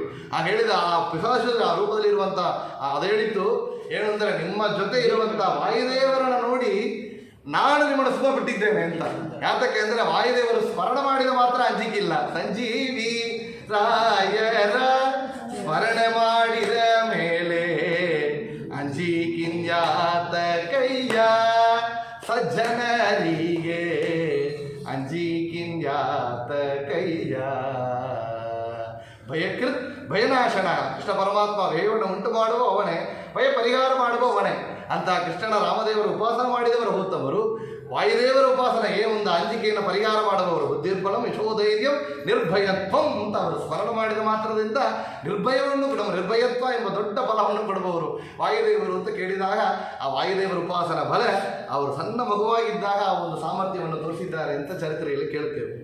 ಆಗ ಅವರಿಗೆ ಗರ್ಭಾಶ್ರಮದಲ್ಲಿ ಉಪನಯನ ಮಾಡಿದರೆ ವಿಶೇಷ. ಆದರೆ 5 ವಯಸ್ಸಿನಲ್ಲಿ ಸಾಮರ್ಥ್ಯ ಇರುವವರಿಗೆ, ಯೋಗ್ಯತಾ ಪುರುಷರಿಗೆ 5 ವಯಸ್ಸಿನಲ್ಲಿ ಮಾಡ್ತಾರೆ. ಆಗ ವ್ಯಾಸರಾಜರಿಗೆ ವಾದಿರಾಜರಿಗೆ ಭೂವರಾಹ ಅಂತ ವಾದಿರಾಜರಿಗೆ ಹೆಸರು. ವ್ಯಾಸರಾಜರಿಗೇನೂ ಆ ರೀತಿಯಲ್ಲಿ ಮಾಡಿದ್ದಾರೆ ಅಂತ ಕೇಳ್ತೇವೆ. ವಿಜಯೇಂದ್ರ ತೀರ್ಥರಿಗೆ ಮಾಡಿದ್ದಾರೆ ಅಂತ. ವಿಠಲನಾಗಿದ್ದಾಗ 5 ವಯಸ್ಸಿನ ಉಪನಯನ. ಇಲ್ಲಿ ರಾಮಚಂದ್ರನಾಗಿದ್ದ ಪೂರ್ವಾಶ್ರಮದಲ್ಲಿ ರಘುತ್ತಮ ತೀರ್ಥರಿಗೆ 5 ವಯಸ್ಸಿನಲ್ಲಿ ಉಪನಯನವನ್ನು ಮಾಡುತ್ತಾರೆ.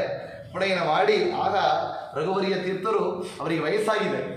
ಆಗ ಅವರೇನು ಮಾಡಿದರು, ತುಂಬ ಡಿಲೇ ಮಾಡಬಾರದು ಅಂತ ಹೇಳಿ 1554 ಆಗ ಅವರಿಗೆ ಏನು ಮಾಡ್ತಾರೆ ಅಂದರೆ ಸನ್ಯಾಸಾಶ್ರಮವನ್ನು ಕೊಟ್ಟರಂತೆ. ಸನ್ಯಾಸಾಶ್ರಮ ಕೊಟ್ಟು ವೇದಾಂತ ಪೀಠದಲ್ಲಿ ಕುಡಿಸಿ ಅವರಿಗೆ ಪಟ್ಟಾಭಿಷೇಕವನ್ನು ಮಾಡಿದರಂತೆ. ಆಗ ಅವರಿಗೆ ಇಟ್ಟ ನಾಮ ಅಂತ ಕೇಳಿದರೆ ರಘುತ್ತಮ ತೀರ್ಥರು ಅಂತ.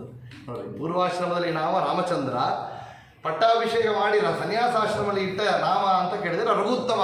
ರಘುಕುಲ ವಂಶ, ರಘುಕುಲೋದ್ಭವ ಅಂತ ಇಲ್ಲಿ ಹೇಳ್ತೇವೆ. ರಾಮಚಂದ್ರನ ಕೊಂಡಾಡುತ್ತೇವೆ. ರಘುತ್ತಮ ಅಂದರೆ ಬೇರೆ ಯಾರು ಇಲ್ಲ, ರಾಮದೇವರೇ ಅದು. ಆ ರಾಮದೇವರನ್ನು ಪೂಜೆ ಮಾಡುವಂತಹ, ಆ ರಘುತ್ತಮನ ಪೂಜೆ ಮಾಡುವಂತಹ ಆ ಒಂದು ರಘುತ್ತಮ ತೀರ್ಥರಿಗೆ ಅವರಿಗೆ ಇಟ್ಟ ನಾಮ ನೋಡಿ, ರಘುವರಿಯರ ಒಂದು ಜ್ಞಾನ ದೃಷ್ಟಿ ಅಂತ ನಾವು ನೋಡುತ್ತೇವೆ. ವಿಶೇಷವಾಗಿ ಪೂಜೆ 40 ವರ್ಷ ಪೂಜೆ ಮಾಡಿದಂತಹ ರಘುತ್ತಮ ತೀರ್ಥರು ಅವರಿಗೆ ರಘುತ್ತಮ ತೀರ್ಥರು ಎಂಬ ನಾಮವನ್ನು ಇಟ್ಟಿದ್ದಾರೆ. ನಾವು ಕೇಳ್ತೇವೆ, ರಾಮದೇವರನ್ನು ಪೂಜೆ ಮಾಡುವಾಗ ರಾಘವೇಂದ್ರ ತೀರ್ಥರು ಅಂತ ಸುಧೀಂದ್ರ ತೀರ್ಥರು ಇಟ್ಟರು. ಎಷ್ಟೊಂದು ಅಪರೋಕ್ಷ ಜ್ಞಾನ ಅವರಿಗೆ ಅಂದರೆ ಇದು ಕೋಟಿಗಟ್ಟಲು ಜಪ ಆಗುತ್ತಾ ಇದೆ ಅಂದರೆ ಶ್ರೀರಾಘವೇಂದ್ರಾಯ ನಮಃ ಇತ್ಯಷ್ಟಾಕ್ಷರ ಮಂತ್ರತಃ ಜಪಿತಾ ಭಾವಿತಾ ನಿತ್ಯಂ ಇಷ್ಟಾರ್ಥ ಶಿವನ ಸಂಶಯ ಅಂತ ಅವರಿಗೆ ಅಪರೋಕ್ಷ ಜ್ಞಾನದಿಂದ ಇಟ್ಟ ನಾಮ. ಅಶೋಕಿ ತೀರ್ಥರು ಇಟ್ಟರಂತೆ ಜಯತೀರ್ಥರಿಗೆ. ಆ ದೊಂಡು ರಘುನಾಥರಾಯ ಅವರಿಗೆ ಪೂರ್ವಾಶ್ರಮದಲ್ಲಿ ರಘುನಾಥ ಅಂತ ಹೆಸರು, ರಾಮದೇವರನ್ನ ಸ್ಮರಣ ಮಾಡಿ ಹುಟ್ಟಿದ್ರಿಂದ ಅಮರ ಹೆಸರು ಇಟ್ಟರು ಜಯತೀರ್ಥರು ಅಂತ. ಜಯ ಎಂಬ ನಾಮ 18ನ ಕುರಿಸುತ್ತೆ. ಗಣಿತದಲ್ಲಿ ನೋಡಿದರೆ 18ನ ಉಲ್ಲೇಖ ಮಾಡುತ್ತದೆ. 18 ಯಾತಕ್ಕೆ ಅಂದರೆ ಆಚಾರ್ಯರ 18 ಗ್ರಂಥಗಳಿಗೆ ಟೀಕೆಯನ್ನು ಬರೀತಾರೆ ಅಂತ ತಿಳಿದು ಜಯತೀರ್ಥ ಅಂತ ಹೆಸರಿಟ್ಟಿದ್ದಾರೆ. ಆ ಜಯವನ್ನು ಉಂಟು ಕೊಡುವಂತಹ ಗ್ರಂಥಗಳು ಜಯತೀರ್ಥರು ಎಂಬ ನಾಮವನ್ನು ಮಾಡಿದ್ದಾರೆ. ಇಲ್ಲಿ ರಘುತ್ತಮ ತೀರ್ಥರಿಗೆ ರಘುವರಿಯ ತೀರ್ಥರು ಪಟ್ಟಾಭಿಷೇಕವನ್ನು ಮಾಡಿ ಅನುಗ್ರಹವನ್ನು ಮಾಡಿದ್ದಾರೆ. ಆಗ ವಿದ್ಯಾ ಅಭ್ಯಾಸ ಆಗಬೇಕು, ಮುಂದೆ ಪಾಠವನ್ನು ಆಗಬೇಕು. ಅದು ರಘುತ್ತಮ ತೀರ್ಥರೇ ಅವರಿಗೆ ಪಾಠವನ್ನು ಹೇಳಿದರು. ವಿಶೇಷವಾಗಿ ಪಾಠವನ್ನು ಹೇಳಿದರು. ಆಗ ಅದರಲ್ಲಿ ಜಯತೀರ್ಥರ ಗ್ರಂಥ ತತ್ವಪ್ರಕಾಶಿಕ ಎಂಬ ಗ್ರಂಥ, ಆ ತತ್ವಪ್ರಕಾಶಿಕ ಗ್ರಂಥ ಪಾಠವನ್ನು ಹೇಳಿದ್ದಾರೆ. ಆಚಾರ್ಯರ ಭಾಷ್ಯ ಅಂದರೆ ಬ್ರಹ್ಮಸೂತ್ರಕ್ಕೆ 4 ಗ್ರಂಥಗಳು: ಬ್ರಹ್ಮಸೂತ್ರ ಭಾಷ್ಯ, ಬ್ರಹ್ಮಸೂತ್ರ ಅನುಭಾಷ್ಯ, ನ್ಯಾಯ ವಿವರಣ ಮತ್ತು ಅನುವ್ಯಾಖ್ಯಾನ ಎಂಬ 4 ಗ್ರಂಥಗಳು. ಅದರಲ್ಲಿ ಬ್ರಹ್ಮಸೂತ್ರ ಭಾಷ್ಯಕ್ಕೆ ಜಯತೀರ್ಥರು ಮಾಡಿಕೊಟ್ಟಿರುವ ಟೀಕಾ ಗ್ರಂಥ ಅಂದರೆ ತತ್ವಪ್ರಕಾಶಿಕ. ಆ ತತ್ವಪ್ರಕಾಶಿಕವನ್ನು ಪಾಠವನ್ನು ಪ್ರಾರಂಭ ಮಾಡಿದ್ದಾರೆ ಯಾರು? ರಘುವರಿಯ ತೀರ್ಥರು. ಹಿಂದೆ ಅವರು ತತ್ವಪ್ರಕಾಶಿಕ, ಭಾವಬೋಧ ಎಂಬ 5 ಗ್ರಂಥಗಳಲ್ಲಿ ಒಂದು ಭಾವಬೋಧದ ಗ್ರಂಥ ಇದಕ್ಕೆ ಮಾಡಿದ್ದಾರೆ. ಆ ಹಿಂದೆ ರಘುತ್ತಮ ತೀರ್ಥರು ಮಾಡಿದ್ದಾರೆ. ಈ ತತ್ವಪ್ರಕಾಶಿಕ ಪಾಠ ಆಗುತ್ತಾ ಇದೆ. ಆದರೆ ಇವರಿಗೆ ತಾನು ಬೃಂದಾವನಸ್ಥರಾಗುವಂತಹ ಕಾಲ ಬಂದಿದೆ ಅಂತ ರಘುವರಿಯ ತೀರ್ಥರಿಗೆ ಸೂಚನೆ ಆಗಿತ್ತು. ಆಗ ಬೃಂದಾವನಸ್ಥರಾಗುವಂತಹ ಕಾಲ ಬಂದಿದೆ ಅಂತ ಹೇಳಿದಾಗ ಮುಂದೆ ಇವರು ಸಣ್ಣ ವಯಸ್ಸು ನೋಡಿ, 5 ವಯಸ್ಸಲ್ಲಿ ಅವರಿಗೆ ಬ್ರಹ್ಮೋಪದೇಶ ಆಗಿದೆ. 8 ವಯಸ್ಸಲ್ಲಿ ಸನ್ಯಾಸಾಶ್ರಮವನ್ನು ಸ್ವೀಕಾರ ಮಾಡಿದ್ದಾರೆ. ಪೀಠಾಧೀಶರಾಗಿ ಮುಂದೆ ಬರುವಂತಹ ಕಾಲ ಬಂದಿದೆ. ಅವರ ಮುಂದೆ ಪಾಠ ಆಗಬೇಕೇ. ಆಚಾರ್ಯರ ಮೂಲ ಗ್ರಂಥ, ಮೂಲ ಗ್ರಂಥಗಳು, ಟೀಕಾ ಟಿಪ್ಪಣಿ ಗ್ರಂಥಗಳ ಪಾಠ ಆಗಬೇಕಾಗಿದೆ. ನಗಿ ಜ್ಞಾನೇನ ಸದೃಶಂ ಪವಿತ್ರಮೇಹ ವಿದ್ಯತೆ. ಆಗ ಜ್ಞಾನಕ್ಕಿಂತ ದೊಡ್ಡ ಸಂಪತ್ತಿಲ್ಲ. ನಾವು ಏನೇ ಕೊಟ್ಟು ಹೋದ್ರೂ ರಘುವರಿಯ ತೀರ್ಥರು ಇಷ್ಟು ಸಣ್ಣ ವಯಸ್ಸಿವರಿಗೆ ದೊಡ್ಡ ಪೀಠ, ದೊಡ್ಡ ಸಾಮ್ರಾಜ್ಯ ಪೀಠವನ್ನು ಅಲ್ಲಿ ಮುಂದೆ ತಗೊಂಡು ಹೋಗಬೇಕಾದ್ರೆ ದೊಡ್ಡ ರೆಸ್ಪಾನ್ಸಿಬಿಲಿಟಿ ಇತ್ತು ನೋಡಿ. ಈಗ 8 ವಯಸ್ಸು ಮಕ್ಕಳು ಅಂದರೆ ಅವನು ತಾನೇ ಎದ್ದು ಹಲ್ಲುಜ್ಜಿ ಸ್ನಾನ ಮಾಡಿ ಸ್ಕೂಲಿಗೆ ಹೊರಟರೆ ಸಾಕಾಗುತ್ತೆ ಇತ್ತು. ಆದರೆ ಇಷ್ಟು ದೊಡ್ಡ ಪೀಠವನ್ನು ನಿರ್ಮಾಣ ಮಾಡಬೇಕು ಅಂತ ಕೇಳಿದರೆ ಅವರಿಗೆ ಎಲ್ಲ ಭಗವಂತನ ರಾಮದೇವರ ಅನುಗ್ರಹ ಪಡೆದು ಮಾಡಿದ್ದಾನೆ. ರಾಜ್ಯ ಅಂತ ಹೇಳಿದರೆ ರಾಮನ ರಾಜ್ಯ ಅಂತ. ರಾಮನ ರಾಜ್ಯ ಅಂದರೆ ಇದು ಮಧ್ವ ಸಾಮ್ರಾಜ್ಯ ಅಂತ. ಮಧ್ವ ಸಾಮ್ರಾಜ್ಯದಲ್ಲಿ ಪೀಠದಲ್ಲಿ ಇರಬೇಕು ಅಂದರೆ ಮುಂದೆ ಹೆಂಗೆ ನಡಿಬೇಕು. ಆಗ ಪೀಠವನ್ನು ನೋಡಬೇಕು, ಪಾಠವನ್ನು ಕಡಿಬೇಕು. 2 ಇತ್ತವರೀಗ. ಈಗ ಪ್ರಚಾರವನ್ನು ಮಾಡಬೇಕು, ಮುಂದೆ ಮಠವನ್ನು ಉದ್ಧಾರವನ್ನು ಮಾಡಬೇಕು, ಶಿಷ್ಯರುಗಳೆಲ್ಲ ಅನುಗ್ರಹವನ್ನು ಮಾಡಬೇಕು. ಈ ಒಂದು ಇದರಲ್ಲಿ ಪಾಠವನ್ನು ಅಧ್ಯಯನ ಮಾಡಬೇಕಾಗ ಸಣ್ಣ ವಯಸ್ಸವರಿಗೆ. ಆಗ ರಘುತ್ತಮ ತೀರ್ಥರು ಅನುಗ್ರಹ ಏನು ಅವರಿಗೆ ರಘುವರಿಯ ತೀರ್ಥರ ಪರಿಪೂರ್ಣ ಅನುಗ್ರಹ ಕಟಾಕ್ಷ ಆದ್ಯ ವರದಾಚಾರ್ಯ ಅಂದರೆ ಪಾಠವನ್ನು ಓದ್ತಾ ಇದ್ರು. ಮನೂರು ಎಂಬ ಊರು ನಾವು ಕೇಳುತ್ತೇವೆ. ಮನೂರಲ್ಲಿ ಒಳ್ಳೆ ದೇವಾಲಯ ವಿಶೇಷವಾಗಿದೆ. ಅಂಥ ಊರಿನಲ್ಲಿ ಇವರು ಪಾಠವನ್ನು ಅಧ್ಯಯನ ಮಾಡ್ತಾ ಇದ್ದಾರೆ ಆದ್ಯ ವರದಾಚಾರ್ಯರಲ್ಲಿ. ಆಗ ಆ ಊರಲ್ಲಿ ಇದ್ದ ಒಂದು ಈ ತಳಬದಿ ಅವರೆಲ್ಲ ಈ ರಾಜ್ಯರ ಸೇವೆ ಮಾಡುವವರೆಲ್ಲ ಏನೋ ಒಂದು ಇನ್ಫ್ಲೂಯೆನ್ಸ್. ನಾವೇನು ಹೇಳ್ತೇವೋ ಒಬ್ಬರು ಮಾತು ಕೇಳಿದರೆ ಹಾಗೆ ನೋಡೋದು. ಅವ್ರು ಏನೋ ಒಂದು ಮಾತು ಹೇಳ್ತಾರೆ, ಕತೆ ಹೇಳ್ತಾರೆ. ನೀವು ದೊಡ್ಡ ಪಂಡಿತರು, ನೀವು ಈ ಮಠಕ್ಕೆ ಪಾಠ ಹೇಳ್ತಾ ಇದ್ದೀರಲ್ಲ, ಮನೆಗೆ ಬಂದು ಪಾಠ ಓದಬೇಕು ಹೇಳಿದಿರುತ್ತೆ. ಇವರೇನು ಹೇಳಿದರು, ಹಾಗೆ ಹೇಳಿದರು ಅವರು ವರದಾಚಾರ್ಯ ಹೇಳಿದರು, ನಾನೊಂದು ಮನೆಯಲ್ಲಿ ಪಾಠ ಆಗಲಿಲ್ಲ. ಅವರು ಉತ್ತಮ ಅದು ಸರಿ. ದೊಡ್ಡ ಪೀಠಾಧೀಶರು, ಅಷ್ಟು ದೊಡ್ಡ ಸ್ಥಾನದಲ್ಲಿರುವವರು ಮನೆಗೆ ಹೋಗಿ ಪಾಠವನ್ನು ಕಡಿಲಿಕ್ಕೆ ಪ್ರಾರಂಭ ಮಾಡಿದರು. ಆ ಕಾಲದಲ್ಲಿ ಹೆಂಗಂತ ಕೇಳಿದರೆ ರಘುತ್ತಮ ತೀರ್ಥರು ಕಾಲವರೇ ನೋಡಿದರೆ ಭಿಕ್ಷೆ ಅಂದರೆ ಮಠದಲ್ಲಿ ಪ್ರತ್ಯೇಕವಾಗಿ ಚಿಕ್ಕ ಅಡಿಗೆ ದೊಡ್ಡ ಅಡಿಗೆ ಮಾಡಿ ಭಿಕ್ಷೆ ಇಲ್ಲ. ಎಲ್ಲ ಊರಿಗೆ ಹೋಗುತ್ತಾರೆ, ಆ ಊರಿನಲ್ಲಿ ವಾದ ಮಾಡಬೇಕು. ಬೇರೆ ಬೇರೆ ಮತ ಇರುವವರಲ್ಲಿ ವಾದ ಮಾಡಿ ಗೆದ್ದು ಅವರು ಕನ್ವಿನ್ಸ್ ಆದ ಮೇಲೆ ಅವರಿಗೆ ತತ್ವಪುತ್ರಾಧಾರಣ ಮಾಡಿ ತತ್ವಪುತ್ರಾಧಾರಣವನ್ನು ಮಾಡಿ ಅವರ ಕರ್ಮಣಂತೆ ಪಾದಪೂಜೆಯನ್ನು ಸ್ವೀಕಾರ ಮಾಡಿ ಅವರ ಮನೆಯಲ್ಲಿ ಮಡಿಯಾಗಿ ಅಡಿಗೆ ಮಾಡಿ ನೈವೇದ್ಯ ಮಾಡಿ ವೈಶ್ವದೇವ ಮಾಡಿ ಭಿಕ್ಷೆ ಹಾಕಿರ ಭಿಕ್ಷೆ ನೋಡಿ. ಶಿಷ್ಯರು ಜಯತೀರ್ಥರ ಕಾಲದಲ್ಲಿ ಕೇಳ್ತೇವೆ, ಎರಗೋಳ ಗುಹೆಯಲ್ಲಿ ಹೊರಗೆ ಬರಲಾರದವರು, ಒಳಗೇ ಇದ್ದು ರಚನೆ ಮಾಡ್ತಾ ಇದ್ದವರು. ಶಿಷ್ಯರು ಎಲ್ಲ ಮನೆಗೆ ಹೋಗಿ ಚೋಳ ಕೂರ್ಣೆ ಅಕ್ಕಿ ನುಚ್ಚನ್ನು ತಗೊಂಡು ಬಂದು ಗಂಜಿ ಮಾಡಿ ಅದನ್ನು ಕೊಟ್ಟರೆ ತುಳಸಿ ಕಾಷ್ಟು ಹಾಕಿ ರಾಮದೇವರ ನೈವೇದ್ಯ ಮಾಡಿ ಸ್ವೀಕಾರ ಮಾಡಿದ್ರು. ಬೇರೆ ಏನಿಲ್ಲ ಆಹಾರ. ಅಷ್ಟು ವೈರಾಗ್ಯದಿಂದ ಗ್ರಂಥಗಳ ರಚನೆ ಮಾಡಿದ್ದಾರೆ. ಅಂದರೆ ರಘುತ್ತಮ ತೀರ್ಥರ ಕಾಲದಲ್ಲಿ ಆಗಿತ್ತು. ಅವರ ಮುಂಚೆ ಕಾಲವರೆಗೆ ರಘುವರಿಯ ತೀರ್ಥರ ಕಾಲವರೆಗೆ ಕೂಡ ಭಿಕ್ಷೆಗೆ ಹೋಗಬೇಕು. ಅಲ್ಲಿ ಭಿಕ್ಷೆ ಅವ್ರೇನು ಮಾಡ್ತಾರೆ ತಗೊಬೇಕು, ಶಿಷ್ಯರು ಹೋಗಿ ತಗೊಂಡು ಬಂದು ಕೊಡಬೇಕು. ಆ ರೀತಿಯಲ್ಲಿ ಇತ್ತು. ಆಗ ಹೋದಾಗ ಇಲ್ಲಿ ಪಾಠಕ್ಕೆ ಹೋಗುತ್ತಾ ಇದ್ದಾರೆ. ದ್ವಾದಶಿ ಬಂದಿದೆ, ಅದು ಸಾಧನ ದ್ವಾದಶಿ ಆಗಿದೆ. ಒಂದು ದಿವಸ ಇವರು ತನ್ನ ಸ್ನಾನ ಅನುಷ್ಠಾನ ಪೀಠಾಧೀಶರಿಗೆ ಸನ್ಯಾಸಿಗಳಿಗೆ ಮೊದಲಲ್ಲಿ ಭಿಕ್ಷೆಯನ್ನು ಕೊಟ್ಟು ಆಮೇಲೆ ಗೃಹಸ್ಥರು ಊಟವನ್ನು ಮಾಡಬೇಕು. ಆದರೆ ಅವರಿಗೆ ಏನೋ ಒಂದು ಪ್ರಾರಬ್ಧವಶಾದಿದ್ದ ಒಂದು ಅಜ್ಞಾನದಿಂದ ನಾವು ಪಾಠ ಹೇಳ್ತೇವೆ ಅಂತ ಹೇಳಿದ ಕ್ಷಣ ತಾವು ಗುರುಗಳ ಸ್ಥಾನ ಅಂತ ಒಂದು ಅಜ್ಞಾನ ಬಂದಿದೆ. ಆಗ ಏನಾಗಿತ್ತು, ಎಲ್ಲ ಮಾತನ್ನ ಕೇಳಿ ಆಗ ಮಾಡಿಬಿಟ್ಟು ಊಟಕ್ಕೆ ಕೂತು ಬಿಟ್ಟಿದ್ದಾರೆ.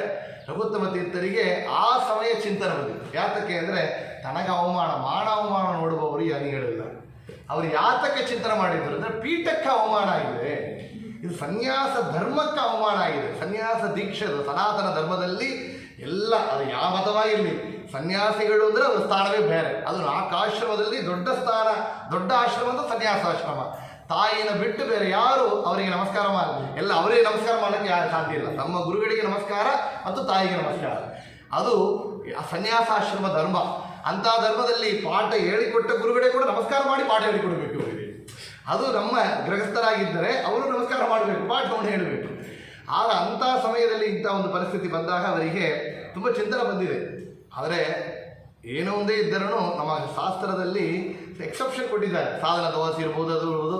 ಅಂಬರೀಷ ಚರಿತ್ರೆ ಕೇಳ್ತೇವೆ. ಅವರೇನು ಮಾಡಿದ, ಅಂಬರೀಷ ಕಾಯ್ತಾ ಇದ್ದ ದುರ್ವಾಸ ಮಹರ್ಷಿಗಳಿಗಾಗಿ. ಈಗ ರಘುತ್ತಮ ತೀರ್ಥರು ಬರಬೇಕಾದ್ರೆ ಕಾಯ್ತಾ ಇದ್ದಿರಬೇಕಾಗಿತ್ತು. ಆದರೆ ಊಟಕ್ಕೆ ಕೊಟ್ಟು ಬಿಟ್ಟಿದ್ದಾರೆ. ಆಗ ನೋಡಿದಿರುತ್ತೆ, ಇಲ್ಲ ನಾವು ಹೊರಡ್ತೇನೆ ಅಂತ ಹೊರಟು. ಯಾತಕ್ಕೆ ಇನ್ನೂ ಅದು ಶ್ರೇಷ್ಠ ಆಗಿದೆ, ಇರುವೇ ಸ್ವೀಕಾರ ಮಾಡಲಿಕ್ಕೆ ಇಲ್ಲ. ಆಗ ಆದ್ಯ ವರದಾಚಾರ್ಯರ ಪತ್ನಿಯಾದವರು ಬಂದು ತುಂಬ ಭಕ್ತಿಯಿಂದ ಕೇಳಿಕೊಂಡಿರುತ್ತೆ, ನಮಗೆ ತುಂಬ ಮನ ವಿಚಾರ ಆಗಿದೆ, ನಿಮ್ಮ ದೊಡ್ಡವರು ಯತಿಗಳು ಪೀಠಾಧೀಶರು ಬಂದಿದ್ದರೆ ನಿಮಗೆ ಭಿಕ್ಷೆ ಕೊಟ್ಟಿರಬೇಕು, ಇದ್ದರೂ ಭಗವಂತನಿಗೆ ನೈವೇದ್ಯ ಮಾಡಿದಂತಾಗ ಈ ಹಾಲು ಹಣ್ಣನ್ನು ತಗೊಳ್ಬೇಕು ಅಂತ ಹೇಳಿ ಕೊಟ್ಟಿದ್ದರಂತೆ. ಹಾಲನ್ನು ತಗೊಳ್ಬೇಕು ಅಂತ ಹೇಳಿ ಕೊಟ್ಟಾಗ ಅದನ್ನು ಅವರು ಕರುಣೆಯಿಂದ ಅವರ ಅನುಗ್ರಹವನ್ನು ಮಾಡಿ ಹೊರಟಿದ್ದಾರೆ. ಮತ್ತು ಅದರ ಚಿಂತೆ ಏನು ಚಿಂತೆ ಅಂದರೆ ನಾಳಂದ ಮತ್ತು ಈ ಒಂದು ಅವಮಾನ ಆದ ಜಾಗಕ್ಕೆ ಹೋಗಬೇಕಾ ಇಲ್ಲವ. ಅವಮಾನ ಯಾರಿಗಾಗಿದೆ? ತಮಗಿಲ್ಲ, ಪೀಠಕ್ಕಿಲ್ಲ, ರಾಮದೇವರಿಗೆ ಆಗಿದೆ. ಅಂದರೆ ಶ್ರೀನಿವಾಸ ಕಲ್ಯಾಣ ಕೇಳ್ತೇವೆ, ಭಗವಂತನ ಹೃದಯದಲ್ಲಿ ಅಲ್ಲಿ ವಕ್ಷಸ್ಥಳದಲ್ಲಿ ಎಟ್ಟಿ ಒದ್ದು ಬಿಟ್ಟರು ಭೃಗು ಮಹರ್ಷಿಗಳು.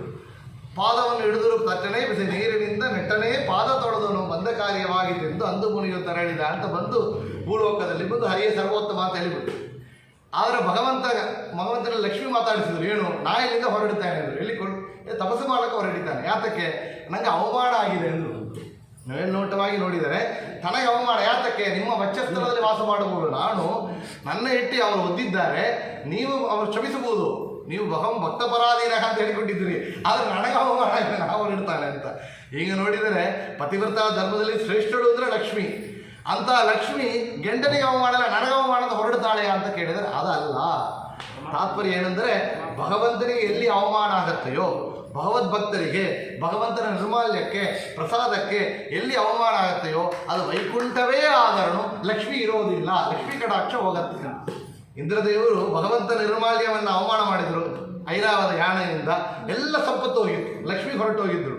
ಇಲ್ಲಿ ರಘುತ್ತಮ ತೀರ್ಥರಲ್ಲಿ ಪಾಠಕ್ಕೊಳಗೆ ಆ ಚಿಂತನೆ ಇತ್ತು. ಯಾತಕ್ಕೆ ಚಿಂತೆ? ತನಗೆ ಅವಮಾನ ಇಲ್ಲ, ರಾಮದೇವರಿಗೆ ಅವಮಾನ ಆಗಿದೆ, ಆ ಪೀಠಕ್ಕೆ ಅವಮಾನ, ಆಚಾರ್ಯರಿಗೆ ಅವಮಾನ ಆಗಿದೆ. ಅದರಿಂದ ಏನು ಮಾಡಬೇಕು?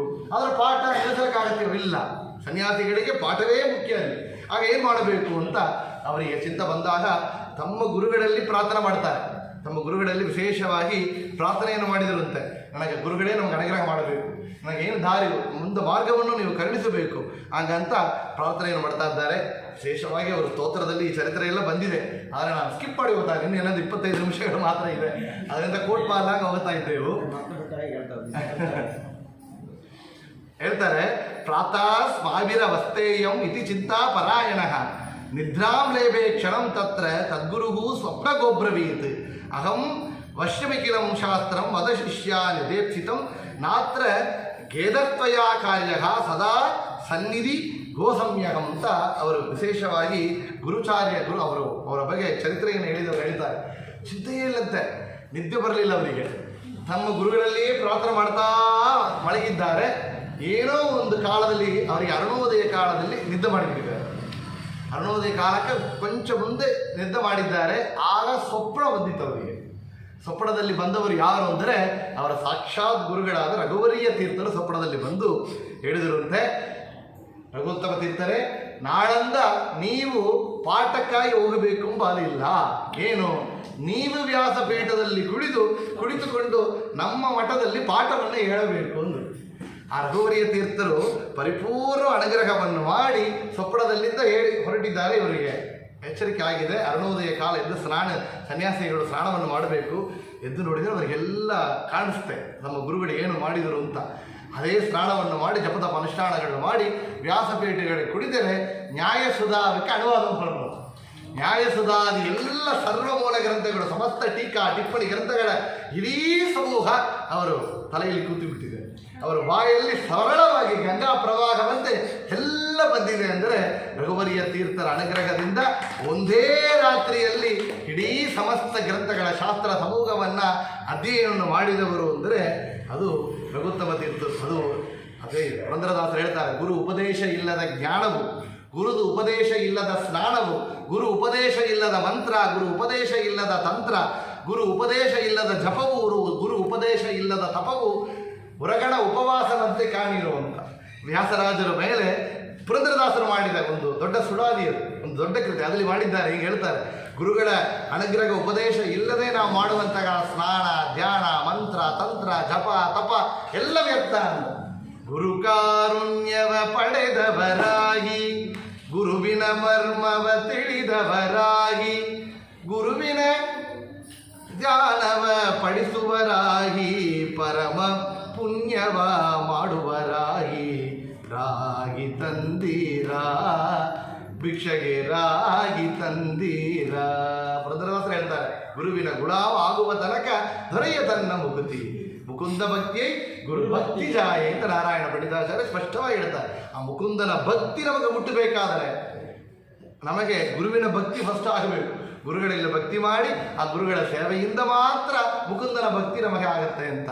ಇಲ್ಲಿ ವಿಶೇಷವಾಗಿ ರಘುವರಿಯ ತೀರ್ಥ ಅನುಗ್ರಹಕ್ಕೆ ಪಾತ್ರರಾದವರು ರಘುತ್ತಮ ತೀರ್ಥರು ಒಂದೇ ರಾತ್ರಿಯಲ್ಲಿ ವಿಶೇಷವಾಗಿ ಅವರ ಅನುಗ್ರಹದಿಂದ ಇಡೀ ಶಾಸ್ತ್ರ ಸಂಪತ್ತನ್ನು ಪಡೆದಿದ್ದಾರೆ. ಅಂದರೆ ಅವರು ವಿಶೇಷವಾದ ಆ ಒಂದು ಭಕ್ತಿ ಗುರುಗಳ ಅನುಗ್ರಹ.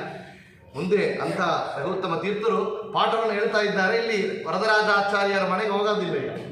ಅವರು ಆಚಾರ್ಯರು ಬರಲಿಲ್ಲವೇ, ನಮಗೆ ಗುರುಗಳು ಬರಲಿಲ್ಲವೇ ವಿಷಯ ಅವರಿಗೆ ಕೇಳ್ತಾ ಇತ್ತು. ಮಠದಲ್ಲಿಯೇ ಪಾಠ ಆಗ್ತಾ ಇದೆ ಅಂತ ನೇರಾಗಿ ಬಂದಿದ್ದರು. ಏನು ಅಂತ ಒಂದು ಕಂಬಕ್ಕೆ ಇಂದ್ರ ನಿಂತುಕೊಂಡು ಪಾಠವನ್ನು ನೋಡೋಣ ಅಂತ ನೋಡಿದಾಗ ಅವ್ವ ನ್ಯಾಯಸುಧಾದಲ್ಲಿ ಅನುವಾದವನ್ನು ಮಾಡ್ತಾ ಇದ್ರಂತೆ.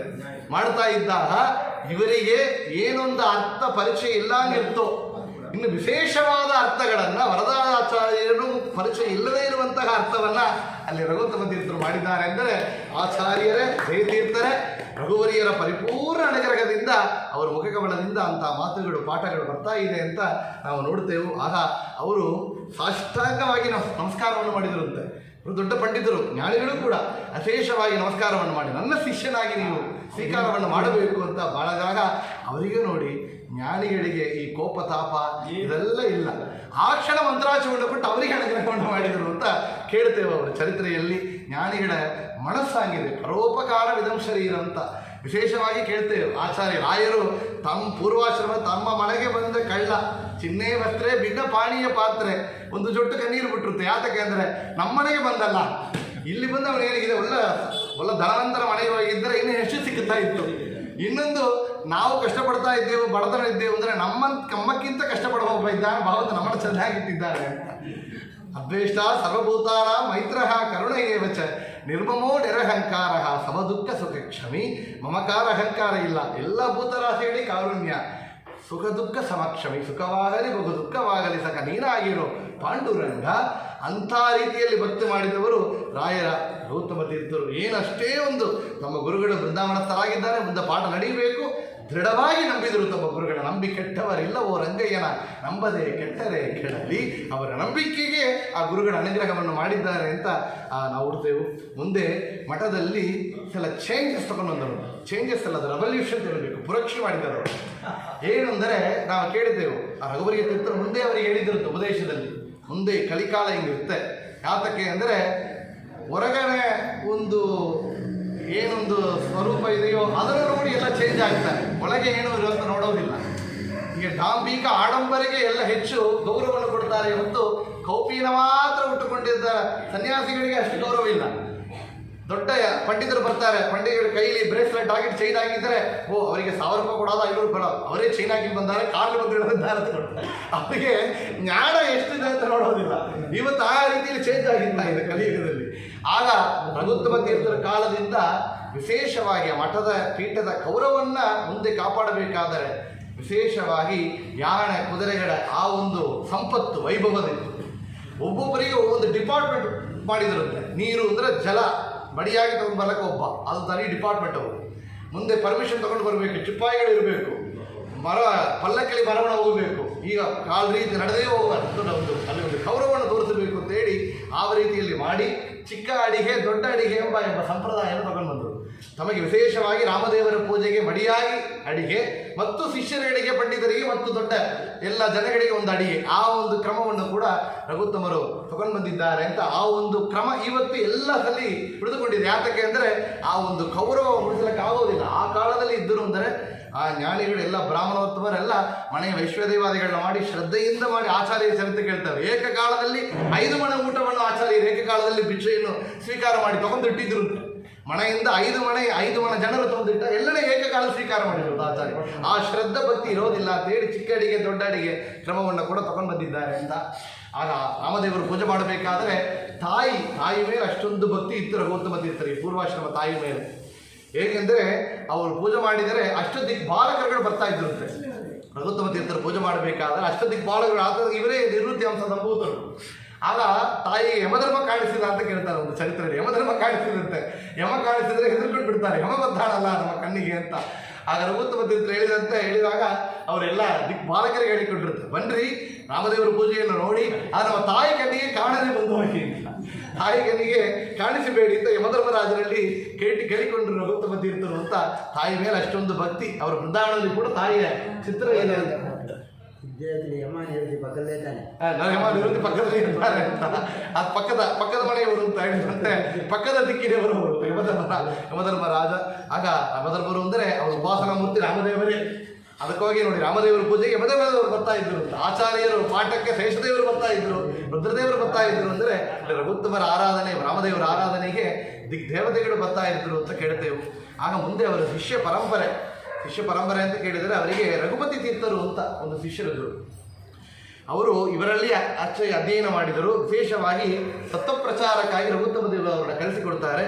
ಎಷ್ಟೋ ದಿಗ್ವಿಜಯವನ್ನು ಮಾಡಿ ಆ ಜಯಪತ್ರಿಕೆಯನ್ನು ರಘುತ್ತಮರಲ್ಲಿ ಒಂದು ಸಮರ್ಪಣೆ ಮಾಡ್ತಾ ಇದ್ದರು ಆ ರಘುಪತಿ ತೀರ್ಥರು ಅಂತ. ಇನ್ನೊಂದು ಶಿಷ್ಯರು ಅಂತ ಹೇಳಿದರೆ ವೇದವ್ಯಾಸ ತೀರ್ಥರು, ವೇದೇಶ ತೀರ್ಥರು. 2 ದೊಡ್ಡ ಜನ, ಅವರಿಗೆ ದೊಡ್ಡ ಪಂಡಿತರು, ಸನ್ಯಾಸಿ ಶಿಷ್ಯರು ರಘುತ್ತಮ ತೀರ್ಥರಿಗೆ. ಅದರಲ್ಲಿ ವೇದೇಶ ತೀರ್ಥರಿಗೆ ಅವರು ಸನ್ಯಾಸ ಕೊಡಬೇಕು ಅಂತ ಅವರಿಗೊಂದು ಇತ್ತು ಮನಸ್ಸಿನಲ್ಲಿ.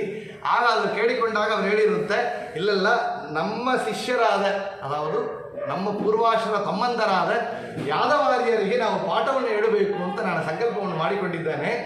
ರಾಮರ ಪೂಜೆಗಿಂತ ಶಿಷ್ಯ ಪರಂಪರೆಯನ್ನು ಉಂಟು ಮಾಡುವಂತಹ ದೊಡ್ಡ ಕರ್ತವ್ಯವನ್ನು ಭಗವಂತ ನನಗೆ ಕೊಡಿತಾನೆ ಗುರುಗಳೇ, ಅದರಿಂದ ನನಗೆ ಪೀಠ ಬೇಡ ಅಂತ ಹೇಳಿದ್ರು. ಯಾತಕ್ಕೆ ಅಂದರೆ ಈ ಪೀಠವನ್ನು ನಿರ್ಮಾಣ ಮಾಡೋ ಆ ಅಡ್ಮಿನಿಸ್ಟ್ರೇಷನ್ ಟೈಮ್ ಕೂಡ ನನಗೆ ಪಾಠಕ್ಕೆ ಬೇಕು. ವೇದೇಶ ತೀರ್ಥರು ಅಷ್ಟು ಪ್ರಾರ್ಥನೆಯನ್ನು ಮಾಡಿದಾಗ ಅವರ ಯೋಗ್ಯತೆ ಗೊತ್ತವರಿಗೆ ರಘುತ್ತಮ ತೀರ್ಥರು ಮಂತ್ರಾಶ್ರಿಯನ್ನು ಕೊಟ್ಟು ಅವರು ಪೀಠವನ್ನು ಸ್ವೀಕಾರ ಮಾಡದೆ ರಘುತ್ತಮರಲ್ಲಿ ಶಿಷ್ಯರಾಗಿದ್ದು ಅನುಗ್ರಹವನ್ನು ಮಾಡಿದ್ದಾರೆ. ಅವರ ಚರಿತ್ರೆಯನ್ನು ಕೇಳಬೇಕಾದರೆ ಕೇಳುತ್ತೇವೆ. ಯಾದವಾರ್ಯರಿಗೆ ಅವರ ಅನುಗ್ರಹವನ್ನು ಮಾಡಿ ಉಪದೇಶವನ್ನು ಮಾಡಿದರು. ಅಗ್ರದೋ ನಾರಸಿಂಹಶ್ಚ ಭೃಷ್ಟಸೋ ಗೋಪಿನಂದನಃ ಅಂತ ಒಂದು ಶ್ಲೋಕ. ಅದು ಹೇಳಿ ಅವರು ದೊಡ್ಡ ವ್ಯಾಪಾರವನ್ನು ಮಾಡ್ತಾ ಇದ್ದವರು ಯಾದವಾರ್ಯರು, ರಘುಪತ್ಯಾಚಾರ್ಯರು. ವ್ಯಾಪಾರ ಮಾಡಬೇಕಾದ್ರೆ ಕಳ್ಳರ ವನವಾಸ ವನಪ್ರಾಂತ್ಯದಲ್ಲಿ ಹೋದರೆ ಕಳ್ಳರು ಎಲ್ಲ ಬಂದು ಬುಡಿಲಕ್ಕೆ ಒಂದು ಕಾರಣ ಆಗುತ್ತೆ. ಆಗ ಏನಾಗಿದ್ರು, ಈ ಒಂದು ಶ್ಲೋಕವನ್ನು ಹೇಳಿ ನಿಮಗೆ ರಕ್ಷಣೆ ಮಾಡುತ್ತೆ ಅಂತ ಹೇಳಿದರೆ ಕಳ್ಳ ಬಂದು ನಮಸ್ಕಾರ ಮಾಡಿದಂತೆ. ಯಾರಿಗೆ? ಯಾದವಾರ್ಯರಿಗೆ. ಯಾತಕ್ಕೆಂದ್ರೆ ನಿಮ್ಮ ಮನೆಯಲ್ಲಿ ಕಳ್ಳತನ ಮಾಡಬೇಕು ಅಂತ ಹೊರಟ್ರೆ ಮುಂದೆ ಸಿಂಹ ಗರ್ಜನೆಯನ್ನು ಮಾಡುತ್ತಾ ಒಂದು ರೂಪ ಕಾಣಿಸ್ತಾ ಇದೆ, ಹಿಂದೆ ಕೊಡಲೂದುತ್ತಾ ಒಂದು ಬಾಲಕ ಬರ್ತಾ ಇದ್ದಾನೆ, ಎಡಬಳದಲ್ಲಿ ಬಾಣ ಬಿಲ್ಲನ್ನು ಇಟ್ಟುಕೊಂಡು 2 ಜನ ಕಾಯ್ತಾ ಇದ್ದಾರೆ, ನನಗೆ ನೋಡ ಹೆದರಿಕಾಗತ್ತೆ ಅಂತ. ಅವರು ಶ್ಲೋಕದಲ್ಲಿ ಹೇಳಿದರೆ ಮುಂದೆ ನರಸಿಂಹದೇವರು, ಹಿಂದೆ ಗೋಪಾಲಕೃಷ್ಣ, ಎಡಬಳದಲ್ಲಿ ರಾಮಲಕ್ಷ್ಮಣರು ಕಾಯಿಲೆಯಿಂದ ಸ್ತೋತ್ರ ಮಾಡಿದ್ದಕ್ಕೆ ಅವು ಹೇಳಿದ್ರಂತೆ, ನನಕ್ಕಿಂತ ನೀವು ದೊಡ್ಡ ಭಾಗ್ಯವಂತ. ಯಾತಕ್ಕೆಂದ್ರೆ ಭಗವಂತನ ನೋಡಿದಿಲ್ಲ, ನನಗೆ ಕಾಣಿಸಲಿಲ್ಲವಲ್ಲ. ಯಾತಕ್ಕೆ ಕಾಣಿಸಲಿಲ್ಲ ಅಂದರೆ ನಮ್ಮ ಪೂರ್ವಾಶ್ರಮ ಅನ್ನಂತರಾದ ವೇದೇಶ ತೀರ್ಥರು ಅಂತ ದೊಡ್ಡ ಜ್ಞಾನಿಗಳೇ ಇದ್ದಾಗ ಅವರು ಪಾಠ ಎಲ್ಲಕ್ಕೆ ನಮಗೆ ಸಿದ್ಧವಾಗಿರುವಾಗ ನಾವು ವ್ಯಾಪಾರ ಮಾಡ್ತಾ ಇದ್ದಾರಲ್ಲ. ಪುರಂದರದಾಸರು ಹೇಳಿದಂತೆ 7 ವೃದ್ಧಿ ಅಂತ, ಮಧುಕರ ವೃದ್ಧಿ ಎನ್ನುವುದು ಒಂದು. 7 ವೃದ್ಧಿ ಮಾಡಿದ್ರೆ, 7 ವ್ಯಾಪಾರ ಮಾಡಿದ್ರೆ, ಹಣ್ಣು ಬಂದಿದೆ ಕೊಳ್ಳಿರೋ, ಜೇನು ಬಡ್ಡಿದೆ ಕೊಳ್ಳಿರೋ, ಸಕ್ಕರೆ ಕೊಳ್ಳಿರೋ, ಒಂದು ವ್ಯಾಪಾರ ಹೇಳ್ತಾರೆ ಪುರಂದರದಾಸರು. ಆ ರೀತಿಯಲ್ಲಿ ಎಲ್ಲ ವ್ಯಾಪಾರ ಬಿಟ್ಟು ವೇದೇಶ ತೀರ್ಥರಲ್ಲಿ ಪಾಠವನ್ನು ಅಧ್ಯಯನ ಮಾಡಿದರು ಅಂದರೆ ಎಷ್ಟು ವಿಶೇಷ. ಯದುಪತ್ಯಾಚಾರ್ಯರು ಅಂದರೆ ನ್ಯಾಯಸುಧಾವಿಗೆ ಟಿಪ್ಪಣಿ, ಭಾಗವತಕ್ಕೆ ವಿಶೇಷವಾದ ಟಿಪ್ಪಣಿ ಇದ್ದರೆ ಯದುಪತ್ಯಾಚಾರ್ಯ ರಾಧವಾರ್ಯರು.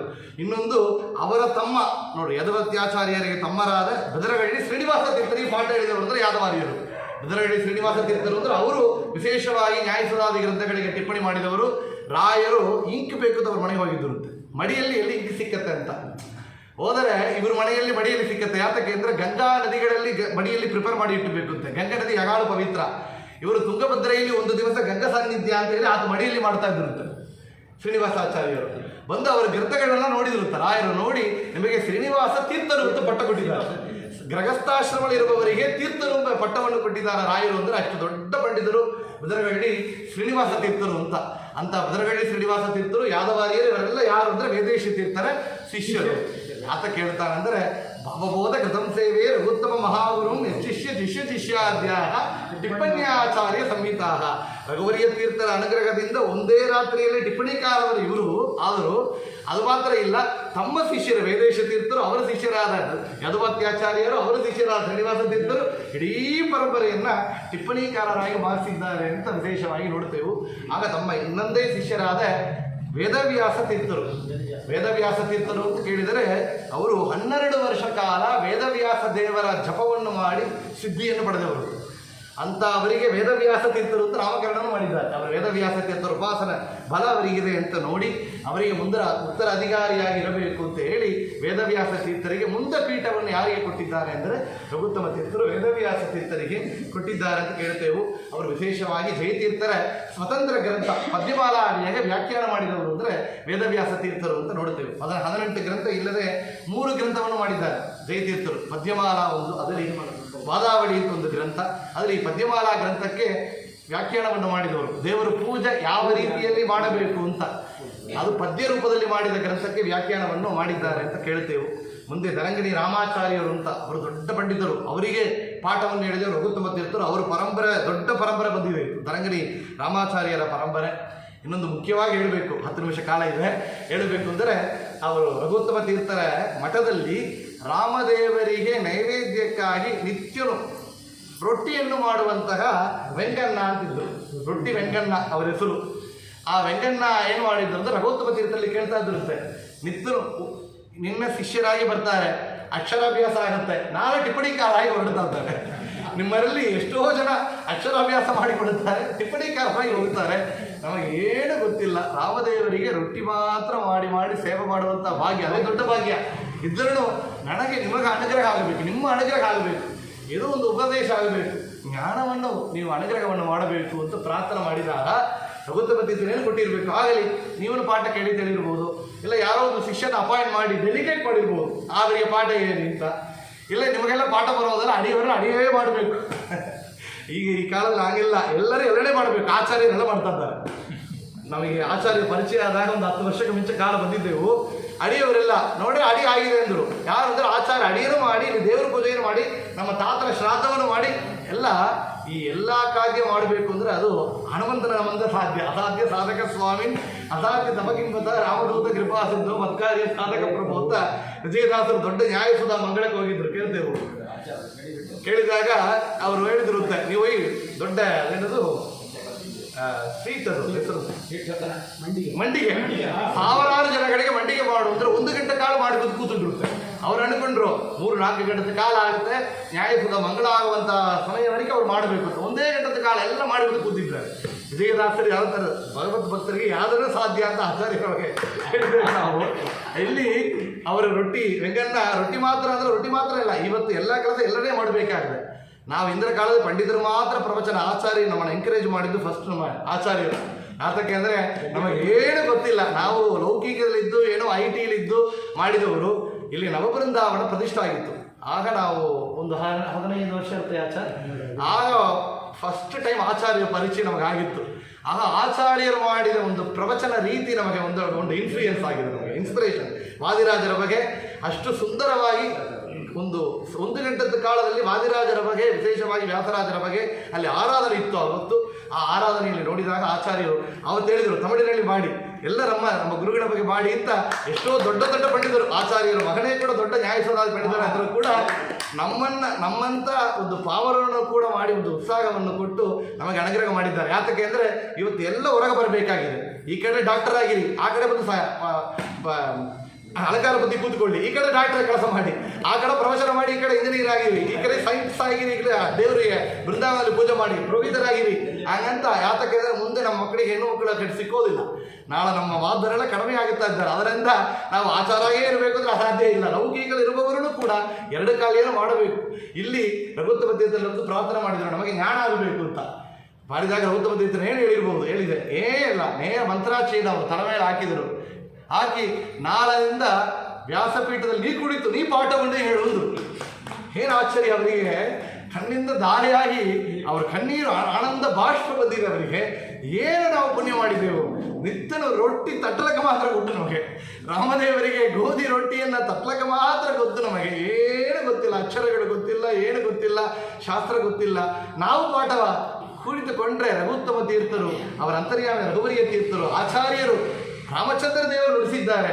ಬಡ ಅಂತ ಗಂಗಾ ಪ್ರವಾಹವಂತೆ ಹೈಗ್ರೀವ ಹಿರಿಯ ಬದೈತೆ ತಸ್ಯ ನಿಸ್ಸರ ದೇವಾನಿ ಗಂಗಾ ಪ್ರವಾಹವಂತೆ ಅಂತ ವಾದಿರಾಜರು ಹೇಳಿದಂತೆ ಆ ಹೈಗ್ರೀವನಾದ ಆ ರಾಮಚಂದ್ರ ದೇವರ ಅನುಗ್ರಹದಿಂದ ಆ ಗಂಗಾ ಪ್ರವಾಹವಂತೆ ಅವರಿಗೆ ನ್ಯಾಯಸುಧಾದಿ ಗ್ರಂಥಗಳು ಪಾಠಗಳು ಬಂದಿದೆ ಅಂತ ಕೇಳಿದರೆ, ಮುಂದೆ ಆಚಾರ್ಯರ 10 ಪ್ರಕರಣಗಳು, ತತ್ವಸಂಖ್ಯಾನ, ತತ್ವೋದ್ಯೋತ, ಕರ್ಮನಿರ್ಣಯ ಅಂತ 3 ಗ್ರಂಥಗಳಿಗೆ ಟಿಪ್ಪಣಿ, ದಿನತ್ರಯ ನಿರ್ಣಯ, ಏಕಾದಶಿ, ದಶಮಿ ಏಕಾದಶಿ, ದ್ವಾದಶಿ ಮಾಡುವಂತಹ ನಿರ್ಣಯ ಗ್ರಂಥಕ್ಕೆ ವ್ಯಾಖ್ಯಾನ ಇತ್ಯಾದಿ ಗ್ರಂಥಗಳನ್ನು ಕೊಟ್ಟು ಟಿಪ್ಪಣಿಕಾರರು, ಹಿಂದೆ ಬಂದ ಸನ್ಯಾಸಿಗಳು, ಪೀಠಾಧೀಶರು ಈ ರೊಟ್ಟಿ ವೆಂಕಟಾದ್ರಿ ಭಟ್ಟರು ಅಂತ ಹೆಸರು. ರೊಟ್ಟಿ ವೆಂಕಣ್ಣವಾಗಿದ್ದವರು ರೊಟ್ಟಿ ವೆಂಕಟಾದ್ರಿ ಬದ್ಧರಾಗಿ ಟಿಪ್ಪಣಿಕಾರರಾಗಿ ಅವರ ಟಿಪ್ಪಣಿಯನ್ನು ಹಿಂದೆ ಬಂದ ಪೀಠಾಧೀಶರು ಇದು ರೆಫರ್ಸ್ ಮಾಡ್ತಾ ಇದ್ದಾರೆ. ಅಂದರೆ ಅವರ ಆ ಅನುಗ್ರಹ ಯಾರು ಅಂದರೆ ರಘುತ್ತಮರೇ ಶಿಷ್ಯಾದ್ಯ ಟಿಪ್ಪಣ್ಯಾಚಾರ್ಯ ಸಂಹಿತಾ. ರೊಟ್ಟಿ ತಟ್ಟಿದವರೂ ಕೂಡ ನ್ಯಾಯಸುಧಾ ವೃತ್ತವನ್ನು ಬೋಡುವಂತಹ ದೊಡ್ಡ ಒಂದು ಅನುಗ್ರಹವನ್ನು ಕೊಟ್ಟಿದ್ದಾರೆ ಅಂದರೆ ರಘುತ್ತಮ ತೀರ್ಥರ ಅನುಗ್ರಹ ಅಂತ ನಾವು ನೋಡ್ತೇವೆ. ನಮಗೆ ಏನು ರೊಟ್ಟಿ ಕೂಡ ತಟ್ಟಕ್ಕೆ ಬರೋದಿಲ್ಲ, ನಾವು ಅದು ಕೀಬೋರ್ಡ್ ತಟ್ಟುತ್ತಾ ಇದ್ದೆವು. ಆದರೆ ನಮ್ಮನ್ನು ಕೂಡ ಅವ್ರ ಮಾತನ್ನು ಹೇಳ ಕಟ್ಟಿದ್ದಾರೆ ಅಂದರೆ ರಘುತ್ತಮ ತೀರ್ಥರಿಗೆ ಪೂರ್ವ ಏದೋ ಜನ್ಮವೇಳಿ ಮಾಡಿದ ಪುಣ್ಯ. ನಮ್ಮ ಧಾರಾಪುರ ಕಾಡ ಹನುಮಂತರಾಯ ಸ್ವಾಮಿ, ನಮ್ಮ ಊರು ಆ ವ್ಯಾಸರಾಜ ಪ್ರತಿಷ್ಠದ ಹನುಮಂತರಾಯ ದೇವರು, ನಮ್ಮ ತಾತ ಹಿರಿಯರು ರಾಘವೇಂದ್ರರಾವ್ ಅವರೆಲ್ಲ ಏನೋ ಹೇಳಿಕೊಟ್ಟ ಪಾಠ, ನಮ್ಮ ತಾಯಿ ತಂದೆಗಳ ಆಶೀರ್ವಾದ, ಆಚಾರ್ಯ ಅಂತ ಅವರೇ ಮಾಡಿಕೊಟ್ಟ ಆಶೀರ್ವಾದ ಅಂತ 2 ಮಾತುಗಳಿತ್ತು. ಪಾಮರನಾಗಿ ನಮ್ಮ ಬಾಯಿಗೆ ಬಂದಿದೆ ಅಂದರೆ ನಮ್ಮ ಮಕ್ಕಳು ಎಲ್ಲರೂ ಕೂಡ ದೊಡ್ಡ ಜ್ಞಾನ ಪಡೆಯಬೇಕಾದರೆ ರಘುತ್ತಮ ತೀರ್ಥರ ಅನುಗ್ರಹದಿಂದ ಲೌಕಿಕ ಓದಿ ಅಧ್ಯಾಯಕ್ಕೂ ಓದುವಂತಹ ದೊಡ್ಡ ಭಾಗ್ಯವನ್ನು ರಘುತ್ತಮ ತೀರ್ಥರು ಕರುಣಿಸುತ್ತಾರೆ ಅಂತ ಕೇಳಿ ಅವರ ಚರಿತ್ರೆಯನ್ನು ನೋಡ್ತೇವೆ. ನಿತ್ಯ ಕರ್ಮಾನುಷ್ಠಾನ ಅವರು ಅವರಿಗೆ ದೊಡ್ಡದ ಹೇಳಿದ್ದಾರೆ. ಮುಖ್ಯವಾಗಿ ಹೇಳಬೇಕಾದರೆ ಗ್ರಂಥ ರಚನೆ, ಅವರು 5 ಭಾವಬೋಧ ಗ್ರಂಥಗಳನ್ನು ರಚನೆ ಮಾಡಿದರು ಅಂತ ಆಚಾರ್ಯ ಮುಂದೆ ಹೇಳಿದಂತೆ ಎಲ್ಲ ಹಿಂಸ್ ಡೆವಲಪ್ಮೆಂಟ್ ಆದಾಗ ಶ್ರೀರಂಗ ಕ್ಷೇತ್ರದಲ್ಲಿ ವಾಸ ಮಾಡಿದರು. ಕಣ್ಗಳ್ಯಾತಕೋ ಕಾವೇರಿ ರಂಗಯ್ಯನ ನೋಡದೆ ಕಣ್ಗಳ್ಯಾತಕೋ ಕಾವೇರಿ ರಂಗನ ನೋಡದೆ, ಕಾವೇರಿ ರಂಗನ ಕಸ್ತೂರಿ ರಂಗನ, ಕಾವೇರಿ ರಂಗನ ಕಸ್ತೂರಿ ರಂಗನ, ಕಸ್ತೂರಿ ರಂಗನ ನೋಡದೇತ ಶ್ರೀಪಾದರಾಜನ ಮಾತು. ಕಣ್ಗಳ್ಯಾತಕೋ, ಕಣ್ಗಳಿಗೆ ಭೂಷಣ ಭಗವಂತನ ನೋಡಿ, ಕಣ್ಗಳಿಗೆ ಭೂಷಣ ಇದು ಭಗವಂತನ ದರ್ಶನವೇ ಕಣ್ಗಳಿಗೆ ಭೂಷಣ. ಆದರೆ ಇಲ್ಲಿ ರಘುತ್ತಮ ಮಾಡಿದ ದೊಡ್ಡ ಸಾಧನೆ ಅಂದರೆ ರಂಗನ ನೋಡುತ್ತಾವೇ ಬರೆದ ಗ್ರಂಥಗಳು ಈ ಭಾವಬೋಧ ಗ್ರಂಥಗಳು. ರಂಗನ ಆ ಸ್ವರ್ಣ ವಿಮಾನವನ್ನು ನೋಡುತ್ತಾ ಇವತ್ತು ನೋಡಬಹುದು. ಉತ್ತರಾದಿ ಮಠಕ್ಕೆ ಹೋದರೆ ಭಾವಬೋಧ ಆಂಜನೇಯರು ಮೇಲೆ ಪ್ರತಿಷ್ಠೆ ಮಾಡಿದ್ದಾರೆ ನೋಡಿ. ಸಾಧಾರಣವಾಗಿ ನೋಡಿದರೆ ಮೂರ್ತಿಗಳನ್ನು ಮೇಳ ಮಾಡೋದಿಲ್ಲ, ಆದರೆ ಭಾವಬೋಧ ಆಂಜನೇಯರನ್ನು ಮೇಳ ಪ್ರತಿಷ್ಠೆ ಮಾಡಿದ್ದಾರೆ. ಮಾಡಿ ಅದು ಭೂಸ್ಪರ್ಶ ಮಾಡಿಸಿದ್ದಾರೆ ಅಂತ ಕೇಳ್ತೇವೆ. ಆ ಭೂಸ್ಪರ್ಶ ಮಾಡಿಸಿ ಮೇಲೆ ಭಾವಬೋಧ ಆಂಜನೇಯರು ಅಂತ ಈ ಸಾಕ್ಷಿಯಾಗಿ ಮಾಡಿ ಗ್ರಂಥ ರಚನೆ ಮಾಡೋದು ನಮ್ಮ ಸಂಪ್ರದಾಯದಲ್ಲಿ ಬಂದಿದೆ. ಯಾತಕ್ಕೆ ಅಂದರೆ ಅಂಗಾರದಿಂದ ನರಸಿಂಹದೇವರನ್ನ ಅಲ್ಲಿ ಮಾಡಿ ಬರೆದು ಅಕ್ಷೋಭಿ ತೀರ್ಥರು ಅಧಿನ ತತ್ವಮದಿನ ಪರಜೀವ ಪ್ರಭೇದಿನ ವಿದ್ಯಾರಣ್ಯ ಮಹಾರಣ್ಯ ಅಕ್ಷೋಭಿ ಮುನಿ ರಚಿನತೆ ಅಲ್ಲಿ ಅಂಗಾರದಿಂದ ಮಾಡಿ ವಾದಕ ಹೋದವರು ಅಕ್ಷೋಭಿ ತೀರ್ಥರು ವಿದ್ಯಾರಣ್ಯ ಜೊತೆಯಾಗಿ. ಅದೇ ಅಂಗಾರದಿಂದ ಮೊದಲು ಮುಖ್ಯ ಪ್ರಾಣದರು ಅಂದರೆ ಯಂತ್ರೋದಾರ ಗಣವಂತ ವ್ಯಾಸರಾಜರು ಪ್ರತಿಷ್ಠೆ ಮಾಡಿ ಮುಂದೆ 732 ಆಂಜನೇಯರನ್ನು ಪ್ರತಿಷ್ಠೆ ಮಾಡಿ ಸಾಕ್ಷಿಯಾಗಿ ಮಾಡಿದ್ದಾರೆ. ಜಯತೀರ್ಥರು ಯರಗೋಳ ಗುಹೆಯಲ್ಲಿ ಸಾಕ್ಷಿ ಆಂಜನೇಯರದೊಂದು ಮಾಡಿದ್ದಾರೆ. ಆ ಟೀಕಾ ಗ್ರಂಥಗಳಿಗೆ ಸಾಕ್ಷಿಯಾಗಿ ಒಳಗೆ ಅಲ್ಲಿ ಮಾಡಿದ್ದಾರೆ ಅಂತ ಕೇಳ್ತೇವೆ. ಮುಂದೆ ಅದೇ ರೀತಿಯಲ್ಲಿ ಆ ಪರಂಪರೆಯಲ್ಲಿ ಬಂದಿರುವಂತಹ ರಘುತ್ತಮ ತೀರ್ಥರು ಕೂಡ ವಿಶೇಷವಾಗಿ ನಾವು ಕೇಳ್ತೇವೆ ಭಾವಬೋಧ ಆಂಜನೇಯರು ಅಂತ ತಮ್ಮ ಗ್ರಂಥಗಳಿಗೆ ಭಾವಬೋಧ ಎಂಬ ಹೆಸರು ಉಂಟು ಅಂತ ಕೇಳಿದೆವು. 5 ಭಾವಬೋಧದ ಗ್ರಂಥಗಳನ್ನು ಕೊಟ್ಟಿದ್ದಾರೆ. ಅಂದರೆ ಸಾಕ್ಷಿಯಾಗಿ ಭಾವಬೋಧ ಆಂಜನೇಯರನ್ನು ಇಟ್ಟುಕೊಂಡು ಅವರ ಅನುಗ್ರಹದಿಂದ ಅವರ ಅಂತರ್ಯಾಮಿಯಾದ ರಂಗನಾಥನ ನೋಡುತ್ತಾ ಸ್ಮರಣೆಯನ್ನು ಮಾಡುತ್ತಾ ಧ್ಯಾನಿಸುತ್ತಾ ಒவ்வೊಂದು ಅಕ್ಷರಗಳನ್ನು ಕೂಡ ಭಗವಂತನ ಸ್ಮರಣೆಯಿಂದ ಪಡೆದಿದ್ದಾರೆ ಅಂತ. ಜಗನ್ನಾಥದಾಸರು ಗ್ರಂಥಗಳನ್ನು ಓದಬೇಕಾದರೆಯೇ ಒவ்வೊಂದು ಅಕ್ಷರಗಳು ನಾ ಮುಂದೆ ನೀ ಮುಂದೆ ಅಂತ ಕುಣಿತಾ ಇತ್ತು ಅಂತ ಶ್ರೀಧರದಾಸರು ಹೇಳ್ತಾರೆ. ಅಂದರೆ ರಘುತ್ತಮ ತೀರ್ಥರ ಗ್ರಂಥಗಳು ಬರೆದಿದ್ದಾರೆ ಅಂದರೆ ಎಷ್ಟು ರಂಗನಾಥನ ಮುಖ್ಯ ಪ್ರಾಣನ ಅನುಗ್ರಹದಿಂದ ಅಲ್ಲಿ ಬರೆದಿದ್ದಾರೆ. ವಿಶೇಷವಾಗಿ ತತ್ವಪ್ರಕಾಶಿಕಾ ಭಾವಬೋಧ ಎಂಬ ಒಂದು ಗ್ರಂಥ, ಇನ್ನೊಂದು ಬೃಹದಾರಣ್ಯಕ ಉಪನಿಷತ್ ಭಾಷ್ಯ ಆಚಾರ್ಯರು ಮಾಡಿದ 10 ಉಪನಿಷತ್ ಭಾಷ್ಯಗಳು ಉಂಟು. ಐತರೇಯಂ ತೈತರೀಯಂ ಬೃಹದಾರಣ್ಯಮೇವಚ ಈಶಾವಾಸ್ಯಂ ಕಾಟಕಂಚ ಚಾಂದೋಕ್ಯ ತರ್ವಣೇ ತಥಾ ಮಾಂಡೂಕಂ ನಾಮ ಷಟ್ಪ್ರಶ್ನಂ ತಥಾ ತಲವಕಾರಕಂ ಅಂತ ವ್ಯಾಸರಾಜರು ಒಂದೇ ಆ ಲಿಸ್ಟೆಡ್ 37 ಗ್ರಂಥಗಳು ಕೊಟ್ಟಿದ್ದಾರೆ ಗ್ರಂಥಮಾಲಿಕಾ ಸ್ತೋತ್ರದಲ್ಲಿ. ಆ 10 ಉಪನಿಷತ್ ಭಾಷ್ಯಕ್ಕೆ ಜಯತೀರ್ಥರು 2 ಗ್ರಂಥಕ್ಕೆ ಟೀಕೆಯನ್ನು ಕೊಟ್ಟಿದ್ದಾರೆ. ರಾಯರು 10 ಗ್ರಂಥಗಳು ಟಿಪ್ಪಣಿ ಕೊಟ್ಟಿದ್ದಾರೆ ಈ ಉಪನಿಷತ್ ಭಾಷ್ಯ ಗ್ರಂಥಗಳಿಗೆ. ಅದರಲ್ಲಿ ನಮ್ಮ ರಘುತ್ತಮರು ಮಾಡಿದ 2ನೇ ಭಾವಬೋಧ ಗ್ರಂಥ ಅಂದರೆ ಬೃಹದಾರಣ್ಯಕ ಉಪನಿಷತ್ ಭಾಷ್ಯ ಭಾವಬೋಧ ಎಂಬ ಒಂದು ಗ್ರಂಥ. 3ನೇದು ಆಚಾರ್ಯರು ಮಾಡಿದ 10 ಪ್ರಕರಣಗಳು ತತ್ವಸಂಖ್ಯಾನ, ತತ್ವವಿವೇಕ, ತತ್ವೋದ್ಯೋತ, ಮಾಯವಾದ ಖಂಡನ, ಉಪಾಧಿ ಖಂಡನ, ಜಗತ್ಮಿಥ್ಯಾತ್ ಅನುಮಾನ ಖಂಡನ, ಪ್ರಮಾಣ ಲಕ್ಷಣ, ಕಥಾಲಕ್ಷಣ, ಕರ್ಮ ನಿರ್ಣಯ, ವಿಷ್ಣು ತತ್ವ ನಿರ್ಣಯ ಅಂತ 10 ಪ್ರಕರಣ ಗ್ರಂಥಗಳು. ಎಂಟ್ರಿ ಟು ಶಾಸ್ತ್ರ ಪ್ರಪಂಚ ಅಂದರೆ ಈ 10 ಪ್ರಕರಣಗಳು. ಎಂಟ್ರಿ ಮಧ್ವಶಾಸ್ತ್ರ ಓದಬೇಕಾದರೆ ಜಯತೀರ್ಥರು ಮಹಾಭಾರತ ತಾತ್ಪರ್ಯ ತಗೊಳ್ಳ 5000 ಶ್ಲೋಕ ಅದು ಟೀಕಾ ಮಾಡಲಿಲ್ಲ. 8-10 ಶ್ಲೋಕ ಇರುವಂಥ ತತ್ವಸಂಖ್ಯಾನ ತತ್ವ ವಿವೇಕ ತಗೊಂಡ್ರು. ಯಾತಕ್ಕೆ ಅಂದರೆ ದೊಡ್ಡ ಶಾಸ್ತ್ರ ಪ್ರಪಂಚ ಮಧ್ವಶಾಸ್ತ್ರ ಎಂಬ ದೊಡ್ಡ ಪ್ಯಾಲೆಸ್ ತಗೊಂಡ್ರಿ. ಆ ಪ್ಯಾಲೆಸ್ಸಿಗೆ ಎಷ್ಟು ಲಾಕ್ ಇರಬೇಕು? ಪ್ಯಾಲೆಸ್ ಅಂತ ಲಾಕ್ ಇಲ್ಲ, ಒಂದು ಚಿಕ್ಕ ಬೀಗ ಇರುತ್ತೆ. ಆ ಬೀಗಕ್ಕೆ ಕೀ ಎಷ್ಟಿರುತ್ತೆ? ಇನ್ನು ಸಣ್ಣದಾಗಿರುತ್ತೆ. ಆ ಎಂಟ್ರಿ ಟು ಶಾಸ್ತ್ರ ಪ್ರಪಂಚ ಅಂದರೆ ಈ ಕೀ ಏನು ಅಂದರೆ 10 ಪ್ರಕರಣಗಳು ಅಂತ ಹೇಳ್ತಾರೆ. ಕೀ ಟು ಶಾಸ್ತ್ರ ಪ್ರಪಂಚ ಮಧ್ವಾಚಾರ್ಯರ ಶಾಸ್ತ್ರ ಪ್ರಪಂಚ. ಆ ಶಾಸ್ತ್ರ ಪ್ರಪಂಚ ಎಂಬ ಕೀ ಇದ್ದರೆ ತೆರೆದ್ರೆ ಒಳಗೆ ನುಗ್ಗಬೇಕಾಗಿದ್ದದು. ಆದಾಗ ಒಳಗಡೆ ನುಗ್ಗಬೇಕು ಅಂದರೆ ಅದಕ್ಕೆ ರಾಯರು ಜಯತೀರ್ಥರು 10 ಗ್ರಂಥಕ್ಕೆ ಟೀಕಾಯನ್ನು ಕೊಟ್ಟರು. ರಾಯರು ಈ 10 ಪ್ರಕರಣಕ್ಕೆ ಟಿಪ್ಪಣಿ ಮಾಡಿದ್ದಾರೆ. ವಿಜಯೇಂದ್ರ ತೀರ್ಥರು ಮಾಡಿದ್ದಾರೆ, ರಘುತ್ತಮ ತೀರ್ಥರು ಮಾಡಿದ್ದಾರೆ, ಪದ್ಮನಾಭ ತೀರ್ಥರೇ ಮಾಡಿದ್ದಾರೆ. 10 ಪ್ರಕರಣಗಳೇ ಇರುವಂಥ ಗ್ರಂಥಗಳಿಗೆ ಪ್ರಾಚೀನ ಟೀಕಾಕಾರರು. ಆ ಪರಂಪರೆಯಲ್ಲಿ ರಘುತ್ತಮ ತೀರ್ಥರು ವಿಶ್ವತತ್ವ ವಿನಿರ್ಣಯ ಎಂಬ ಎಲ್ಲ ಮತವನ್ನು ಆಚಾರ ಹೇಳಿ ಖಂಡನ ಮಾಡಿ ಮುಂದೆ ನಮ್ಮ ಮತವನ್ನು ಹೇಳ್ತಾರೆ. ವಿಷ್ಣು ತತ್ವ ವಿನಿರ್ಣಯ ಎಂಬ ದೊಡ್ಡ ಗ್ರಂಥ. ಆ ಗ್ರಂಥಕ್ಕೆ ವಿಷ್ಣು ತತ್ವ ವಿನಿರ್ಣಯ ಭಾವಬೋಧ ಎಂಬ ಒಂದು ಗ್ರಂಥ, ಅದು 3ನೇದ್ದು. 4ನೇದು ಆಚಾರ್ಯರು ಮಾಡಿದ ಒಂದು ಮೊದಲು ಗ್ರಂಥ ಅಂದರೆ ಗೀತಾಭಾಷ್ಯಂ ಚಕಾರಾಸೌ ಪ್ರಥಮಂ ತುಷ್ಟಿದಂ ಹರೇಹೆ ಅಂತ ಮೊದಲು ಗ್ರಂಥ ಆಚಾರ್ಯರು ವೇದವ್ಯಾಸರಲ್ಲಿ ಸಮರ್ಪಣೆ ಮಾಡಿದ್ದು ಗೀತಾಭಾಷ್ಯ.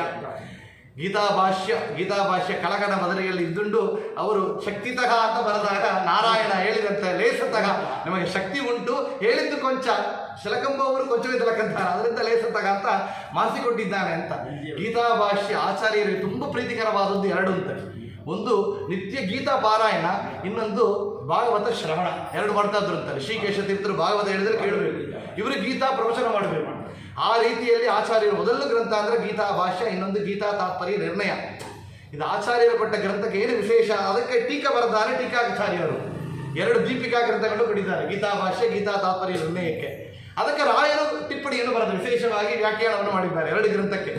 ಇದು ಏನು ಸಂಬಂಧ ಅಂದರೆ, ಏನೊಂದು ಗೀತೆಯನ್ನು ಹೇಳಿದನೋ ಬರೆದ ವೇದವ್ಯಾಸರು ಅವರು ಹತ್ತಿರ ಇದ್ದು ಕೇಳಿದ್ದು ಯಾರು ಅಂದರೆ ಅರ್ಜುನ.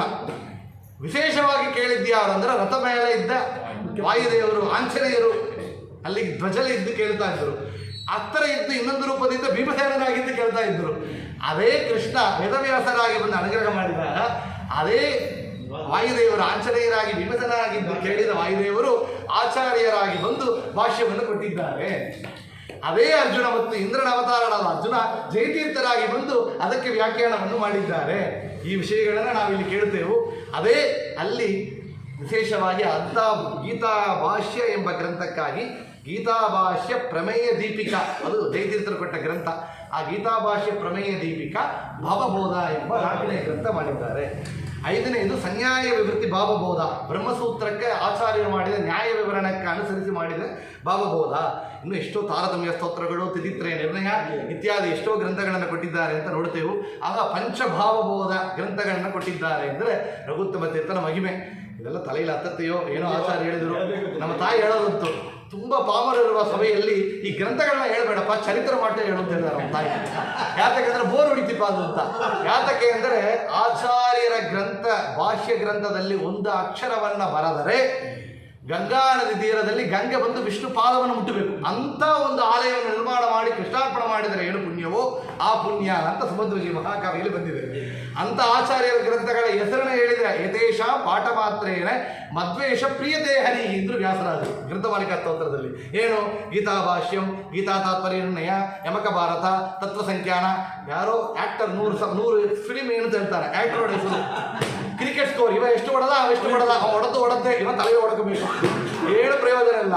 ಆಚಾರ್ಯರ ಗ್ರಂಥವನ್ನ, ಜಯತೀರ್ಥರ ಗ್ರಂಥ, ರಾಯರ ರಘುತ್ತಮರ ಗ್ರಂಥವನ್ನ ಹೇಳಿದ ಮಾತ್ರ, ಹೆಸರು ಹೇಳಿದ ಮಾತ್ರದಿಂದ ಪಂಡಿತರಂತೂ ಗಳಿಸಿಕೊಡ್ತಾರಂತೆ. ರಾಯರ ಜಯೇಂದ್ರ ತೀರ್ಥರ ಬಗ್ಗೆ ಹೇಳ್ತಾರೆ, ಜಯೇಂದ್ರ ತೀರ್ಥರ ಗ್ರಂಥಗಳ ಹೆಸರು ಹೇಳಿದವ ಪಂಡಿತ ಅಂತ. ಇಲ್ಲಿ ರಘುತ್ತಮ ತೀರ್ಥರ 5 ಗ್ರಂಥಗಳು, ಆ ಹೆಸರನ್ನ ಕೇಳಿದಿರಲ್ಲ, ಕಿವಿಯಲ್ಲಿ ಒಯ್ದಲ್ಲ, ಇದನ್ನ ಓದುವಂತ ಕೇಳುವಂತ ಭಾಗ್ಯ ಈಗ ಜನ್ಮಣಿ, ಈ ಜನ್ಮದಲ್ಲಿ ಇಲ್ಲ, ಮುಂದಿನ ಜನ್ಮದಲ್ಲಿ ಹಾಗೇ ಆಗತ್ತೆ.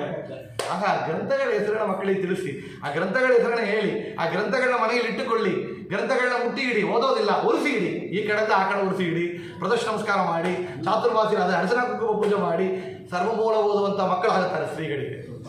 ನೀವು ಓದಿದರೆ ಆಫೀಸಿನ ಒಂದು ಉದಾಹರಣೆ, ಪ್ರಬಂಧನಾಚಾರ್ಯ ಉದಾಹರಣೆದು, ಪ್ಯೂನ್ ಕ್ಲರ್ಕ್ ಆಗಿದ್ದಾರೆ, ಆಫೀಸಲ್ಲಿ ಫೈಲ್ ತಗೊಂಡು ಹೋಗೋವನಿಗೆ PF ಗ್ರಾಜ್ಯುಯಿಟಿ ರಿಟೈರ್ಡ್ ಆದ್ರೆ ಪೆನ್ಷನ್ ಎಷ್ಟು ಕೊಡ್ತಾರಂದ್ರೆ, ಆಚಾರ್ಯ ಗ್ರಂಥ ತೂಕಿಟ್ರೆ ಏನು ಪ್ರಯೋಜನ ಇಲ್ಲ, ಉಂಟು. ಆಚಾರ್ಯ ಗ್ರಂಥದ ತೂಕಿದವರೇ ಜಯತೀರ್ಥರು. ವೃಷಭವಾಗಿ ಗ್ರಂಥದ ತೂಕಿದ ಪುಣ್ಯ ಅದಕ್ಕೆ ಟೀಕೆಯಿಂದ ಬರೆದಿದ್ದಾರೆ ಜಯತೀರ್ಥರು. ಅಂದರೆ ಗ್ರಂಥವನ್ನು ಮನೆಯಲ್ಲಿ ಇಟ್ಟುಕೊಳ್ಳಿ, ಆ ಗ್ರಂಥವನ್ನು ಓದಲಿಕ್ಕೆ ಪ್ರಯತ್ನ ಮಾಡಿ, ಮಕ್ಕಳಿಗೆ ಹೇಳಿಕೊಳ್ಳಕ್ಕೆ ಪ್ರಯತ್ನ ಮಾಡಿ ಅಂತ ವಿಶೇಷವಾಗಿ ಪ್ರಾರ್ಥನೆ ಮಾಡ್ತಾ, ವಿಶೇಷವಾಗಿ ಯಾತ್ರೆಗಳು ಮಾಡಿದ್ದಾರೆ. ಶ್ರೀರಂಗ ಕ್ಷೇತ್ರದಲ್ಲಿ ಎಷ್ಟೋ ವರ್ಷಗಳು ಅವರು ವಾಸವನ್ನು ಮಾಡಿದವರು. ಮುಂದೆ ಕರ್ನಾಟಕ, ಮಹಾರಾಷ್ಟ್ರ, ತಮಿಳುನಾಡಿನಲ್ಲಿ ಎಷ್ಟೋ ಪ್ರಾಂತ್ಯದಲ್ಲಿ ಯಾತ್ರೆಯನ್ನು ಮಾಡಿದ್ದಾರೆ. ಉಡುಪಿ, ಅಲ್ಲಿ ಶಿವಮೊಗ್ಗ ಅಂತ ಪ್ರಾಂತ್ಯ ನಾವು ಕೇಳ್ತೇವೆ. ತುಂಗಭದ್ರಾ, ಶಿವಮೊಗ್ಗ, ಮಹಿಷಿ ಕ್ಷೇತ್ರ. ಇವತ್ತು ಅವರ ಪರಂಪರೆಯಲ್ಲಿ ಬಂದಿರುವಂತಹ ಸತ್ಯಸಂತ ತೀರ್ಥರ ಗುಣ ಬೃಂದಾವನ ಇದೆ, ಮಹಿಷಿ ಕ್ಷೇತ್ರ. ಆ ಮಹಿಷಿ ಕ್ಷೇತ್ರಕ್ಕೆ ಬಂದು ಅಲ್ಲಿ ಅಗ್ರಹಾರವನ್ನು ನಿರ್ಮಾಣ ಮಾಡಿದವರು ರಘುತ್ತಮ ತೀರ್ಥರು. ಆ ಕಾಲದಲ್ಲಿ ಕೇಳ್ತೇವೆ, ವ್ಯಾಸರಾಜರು ಎಲ್ಲಿ ಹೋದರೆ ವ್ಯಾಸರಾಯ ಅಗ್ರಹಾರ, ಒಂದು ತಟಾಕವನ್ನು ನಿರ್ಮಾಣ ಮಾಡೋದು, ತಟಾಕ ಸುತ್ತಿ ಗ್ರಹವನ್ನು ಉಂಟು, ಎಲ್ಲ ಪಂಡಿತರಿಗೆ ದಾನ. ವಿಜಯನಗರ ಸಾಮ್ರಾಜ್ಯದ ಕೃಷ್ಣದೇವರಾಯ ಸುಖಯೋಗ ಪೀಠ ಪರಿಹಾರ ಮಾಡಬೇಕು, ರತ್ನಾಭಿಷೇಕ ಎಲ್ಲ ಮಾಡಿದರೆ ಆ ಕ್ಷಣ ಎಲ್ಲ ಬಾಚೋದು, ಎಲ್ಲ ಪಂಡಿತರಿಗೆ ದಾನ. ಭೂಮಿ ದಾನ ಮಾಡಿದರೆ ಆ ಕ್ಷಣ ಪಂಡಿತರಿಗೆ ದಾನ, ಏನು ಇಟ್ಟುಕೊಳ್ಳೋದಿಲ್ಲ. ಆಗ ಆ ರೀತಿಯಲ್ಲಿ ರಘುತ್ತಮರು ಮಾಡಿದಂತಹ ಒಂದು ಅಗ್ರಹಾರ ಅಂದರೆ ಶಿವಮೊಗ್ಗವಿಲ್ಲದೆ, ಆ ಅಗ್ರಹಾರಕ್ಕೆ ಸತ್ಯನಾಥ ತೀರ್ಥರು ಬಂದಿದ್ದರು. ಸತ್ಯನಾಥ ತೀರ್ಥರು ಬಂದು ಅಲ್ಲಿ ವಾಸವನ್ನು ಮಾಡಿ ವಿಶೇಷವಾಗಿ ಅಲ್ಲಿ ಕಾರ್ಯಕ್ಷೇತ್ರವಾಗಿದೆ ಅಂತಾರೆ. ಸತ್ಯನಾಥ ತೀರ್ಥರಿಗೆ ಕಾರ್ಯಕ್ಷೇತ್ರವಾಗಿದ್ದದ್ದು ಶಿವಮೊಗ್ಗ ಹಂಗಂತ. ಅದು ಯಾವುದು ಮಾಡಿದ್ದು ಅಂದರೆ ರಘುತ್ತಮ ತೀರ್ಥರು ಆರಾಧನಾ ಅಲ್ಲಿ ಯಾತ್ರಾ ಮಾರ್ಗದಲ್ಲಿ ಅಂತ ಮುಂದೆ ಅಲ್ಲಿಯೇ ಬಂದು ಸತ್ಯ ತಂದ ತೀರ್ಥರು ಬೃಂದಾವನಸ್ಥರಾಗಿ ಇವತ್ತು ಅವರು ಮೂಲ ಬೃಂದಾವನ ಇದೆ, ಆ ಪರಂಪರೆಯಲ್ಲಿ ಬಂದವರು ಅಂತ. ಇಂಥ ಮಹಿಮೆಗೊಂಡಿರುವ ರಘುತ್ತಮ ತೀರ್ಥರ ಇನ್ನು 2-3 ಮಹಿಮೆಗಳು. ಅವರು ಬೃಂದಾವನಸ್ಥರಾದರು. ತಿರುಕೋವಿಲೂರು ವಣಂಪೂಂಡಿ ಹೇಳಿದೆ, ವಿವಾಹ ಮಂಟಪ ಅಂತ ಸಂಸ್ಕೃತದಲ್ಲಿ ಹೇಳುತ್ತೇವೆ, ವಣಂಪೂಂಡಿ ಅಂತ ತಮಿಳಿನಲ್ಲಿ. ಅಲ್ಲಿ ವಿಶೇಷವಾಗಿ ಹೇಳಿದರು, ತ್ರಿವಿಕ್ರಮ ರೂಪಿ ಪರಮಾತ್ಮನ ಸನ್ನಿಧಾನ ಆಚಾರ್ಯ ವಿಶೇಷವಾಗಿ ವರ್ಣನೆ ಮಾಡಿದ್ದಾರೆ. 10 ಫೀಟ್ ಇದ್ದದ್ದು ದೇವರು, ಎತ್ತರವಾಗಿದ್ದಾನೆ. ಆ 10 ದೊಡ್ಡ ಎತ್ತರವಾದ ದೇವರು, ಆ ಶ್ರೀವತ್ಸದಲ್ಲಿ ಶಂಖಚಕ್ರ ಇತ್ಯಾದಿಗಳು ಹಿಡ್ಕೊಂಡಿರುವ ಭಗವಂತನ ಸ್ವರೂಪ ಅಲ್ಲಿ ವಿಶೇಷವಾಗಿ. ದಕ್ಷಿಣ ಪಿನಾಗಿನಿ ತೆನ್ಬೆಣ್ಣೆ ಅಂತ ಭಾರತೀಯರು ಕೂಡ ವರ್ಣನೆ ಮಾಡಿದ್ದಾರೆ. ಕಾವೇರಿ ತೆನ್ಬೆಣ್ಣೆ ಅಂತ. ನೆಲ್ಲಿ ಗಿಡ, ಧಾತ್ರಿ, ಏನೊಂದು ಧಾತ್ರಿಯಲ್ಲಿ ವಿಶೇಷವಾಗಿ ದಾಮೋದರೂಪಿ ಪರಮಾತ್ಮನ ಸನ್ನಿಧಾನ ಅಂತ ನಾವು ಕೊಂಡಾಡುತ್ತೇವೋ ಅಂತ ಧಾತ್ರಿ ವೃಕ್ಷ ದಾಮೋದರೂಪಿ ಪರಮಾತ್ಮ ಸನ್ನಿಧಾನವನ್ನು ಕೊಂಡಿದ್ದಾನೆ. ಅವರ ದಕ್ಷಿಣ ಭಾಗದಲ್ಲಿ ದಕ್ಷಿಣ ಪಿನಾಕಿನಿ ಅಂತ ಹೆಸರು ಅವರಿಗೆ. ಆ ನದಿಗೆ ಪಿನಾಕಿನಿ ನದಿ ಹರಿತಾ ಇದೆ. ವಿಶೇಷವಾದ ವಿಷ್ಣು ಪಾದೋದಕವಾಗಿ ತ್ರಿವಿಕ್ರಮ ದೇವರ ಪಾದೋದಕವಾಗಿ ಹರಿತಾ ಇದೆ. ಮುಂದೆ ಪಶ್ಚಿಮ ಭಾಗದಲ್ಲಿ ಅಲ್ಲಿ ಮುಮ್ಮೂರ್ತಿಗಳ ಸನ್ನಿಧಾನ ಇರುವಂತಹ ವೃಕ್ಷ ಏನು, ಮೂಲತೋ ಬ್ರಹ್ಮರೂಪಾಯ, ಮಧ್ಯತೋ ವಿಷ್ಣುರೂಪಿನೇ, ಅಗ್ರತ ಶಿವರೂಪಾಯ, ವೃಕ್ಷರಾಜಾಯತೆ ನಮಃ ಅಂತ ಅಶ್ವತ್ಥ ವೃಕ್ಷ ಇದೆ ಪಶ್ಚಿಮ ಭಾಗದಲ್ಲಿ. ಮತ್ತು ಉತ್ತರ ಭಾಗದಲ್ಲಿ ಹುಳಿಸೇಡು ಗಿಡ. ಈ ಹುಳಿಯ ಗಿಡ ಅಂದರೆ ನಮ್ಮ ಆಚಾರ್ಯರು ತುಂಬ ಸಂಬಂಧ. ಆಚಾರ್ಯರು ತಮ್ಮ ಪೂರ್ವಾಶ್ರಮದಲ್ಲಿ ವಾಸುದೇವನಾಗಿದ್ದಾಗ ತಮ್ಮ ತಂದೆ ಮಾಡಿಕೊಂಡ ಸಾಲಕ್ಕೆ ಏನು ಕೊಡಬೇಕು, ಹುಳಿಸೇನು ಬೀಜವನ್ನೇ ಕೊಟ್ಟರು. ವಾಯುಗೂ ಅನಿಲಂ ಅಮೃತ ಅಂತ ಹೇಳುತ್ತೆ. ವಾಯುದೇವರು ಮುಟ್ಟಿದ್ದಲ್ಲ ಅಮೃತ. ವಾಯುದೇವರು ಆಳಗಾಲ ವಿಷವನ್ನು ರುದ್ರದೇವರಿಗೆ ಕೊಟ್ಟರೆ ಅದು ಅಮೃತ ಆಗಿಬಿಡ್ತು. ರುದ್ರದೇವರಿಗೆ ಕಂಠ ನೀಲಕಂಠ ವಾಯುದೇವರು ಅಂತ ಕೇಳ್ತೇವೆ ಅಂತ ವಾಯುದೇವರು ಹುಳಿಸೇನು ಬೀಜವನ್ನೇ ಕೊಟ್ಟಿದ್ದಾರೆ. ಅದು ಸಂಪತ್ತಿಗೆ ಹಾನಿಯಾಗದು ಬೀಜವಾಗಿತ್ತು ಅಂತ ಕೇಳ್ತೇವೆ. ಅಂತ ಬೀಜದ ಅದು ಹುಳಿಸೇನು ಗಿಡ ಅಲ್ಲಿ ಇದೆ. ಎಷ್ಟೊಂದು ವೈರಾಗ್ಯ ಶಿಖಾ ಮಹಡಿಗಳು ಅಂತ ಕೇಳಿದರೆ ನಾವು ಹೇಳಿದೆವು, ಅವರು ಕಲಿಯುಗಕ್ಕೆ ಅನುಸರಿಸಿ ಏನೋ ಒಂದು ವೈಭವ ಕ್ರಮಗಳನ್ನ ತಗೊಂಡು ಬಂದಿದ್ದರೂ ಕೂಡ ತಾನು ವಿಶೇಷವಾದ ವೈರಾಗ್ಯ ಶಿಖಾಮಣಿಗಳು. ಕೌಪೀನ ಮಾತ್ರ ಇವತ್ತು ಕೂಡ ಆರಾಧನೆ ಬಿಟ್ಟರೆ ಬೇರೆ ದಿನಗಳಲ್ಲಿ ಆ ವಸ್ತ್ರವನ್ನು ಮಡಿಯಾಗಿ ಮಾಡಿ ಅದು ಒಣಗುವಂಥ ಕಾಲ ಎಲ್ಲ ಪೂಜೆ ಮುಡಿಸ್ಬಿಡೋದು. ಸಂಕ್ಷಿಪ್ತವಾಗಿ ವಿಸ್ತಾರವಾಗಿ ಗ್ರ್ಯಾಂಡ್ ವೈಭವ ಉತ್ಸವ ಇತ್ಯಾದಿಗಳು ಮಾಡಿಕೊಳ್ಳಕ್ಕೆ ಅವರು ಸ್ವೀಕಾರ ಮಾಡೋದಿಲ್ಲ. ಅಷ್ಟು ವೈರಾಗ್ಯ ಶಿಖಾಮಣಿಗಳು. ಇನ್ನೊಂದು, ತಮ್ಮ ಮೂಲ ಗುರುಗಳು ಪರಂಪರೆಯಲ್ಲಿ ಬಂದಿರುವಂತಹ ಯತಿಗಳಂತೆ ಓಪನ್ ಸ್ಪೇಸ್ ಅವರು. ಚಂದ್ರ ಸೂರ್ಯನ ಕಿರಣಗಳು ಮೇಳ ಬಿಡಬೇಕು, ಮಳೆಯಲ್ಲಿ ನಡಿಬೇಕು. ಅವರಿಗೆ ಕೂರ ಹಾಕಲಿಕ್ಕೆ ಅವರು ಅಲ್ಲಿ ಅನುಮತಿ ಕೊಟ್ಟೇ ಇಲ್ಲ ಅವರಿಗೆ. ಇನ್ನು ಇಷ್ಟು ವೈರಾಗ್ಯ ಅಂತ ಕೇಳಿದರೆ ಆ ಹುಳಿಸೇನ ಗಿಡ ಇದೆಲ್ಲ ಅದು ಬೆಳೆದು ಬರ್ತಾ ಇರುತ್ತೆ. ಅವರು ಬೃಂದಾವನಕ್ಕೆ ಮೇಲೆ ಬೃಂದಾವನಕ್ಕೆ ಬಂದರೆ ನೆಡಲು ಬಂದು ಬಿಡುತ್ತಲ್ಲ, ತನ್ನ ತಪಸ್ಸು ಅದು ಕೆಟ್ಟು ಬಿಡುತ್ತೆ ಅಂತ ಹೇಳಿ ಆ ಹುಳಿಸೇನ ಗಿಡಕ್ಕೆ ಅವರು ಪ್ರಚೋದನೆ ಮಾಡ್ತಾರೆ ಅನ್ನೋತ್ತೆ ಗೊತ್ತಿಲ್ಲ. ಹುಳಿಸೇನ ಗಿಡ ಇವರು ಬೃಂದಾವನಕ್ಕೆ ಮೇಲೆ ಬರುವಂಥ ಬ್ರಾಂಚ್ ಮಟ್ಟು ಹುಡುಗಿಕೊಂಡು ಕೆಳಬಿಡ್ತಾರೆ.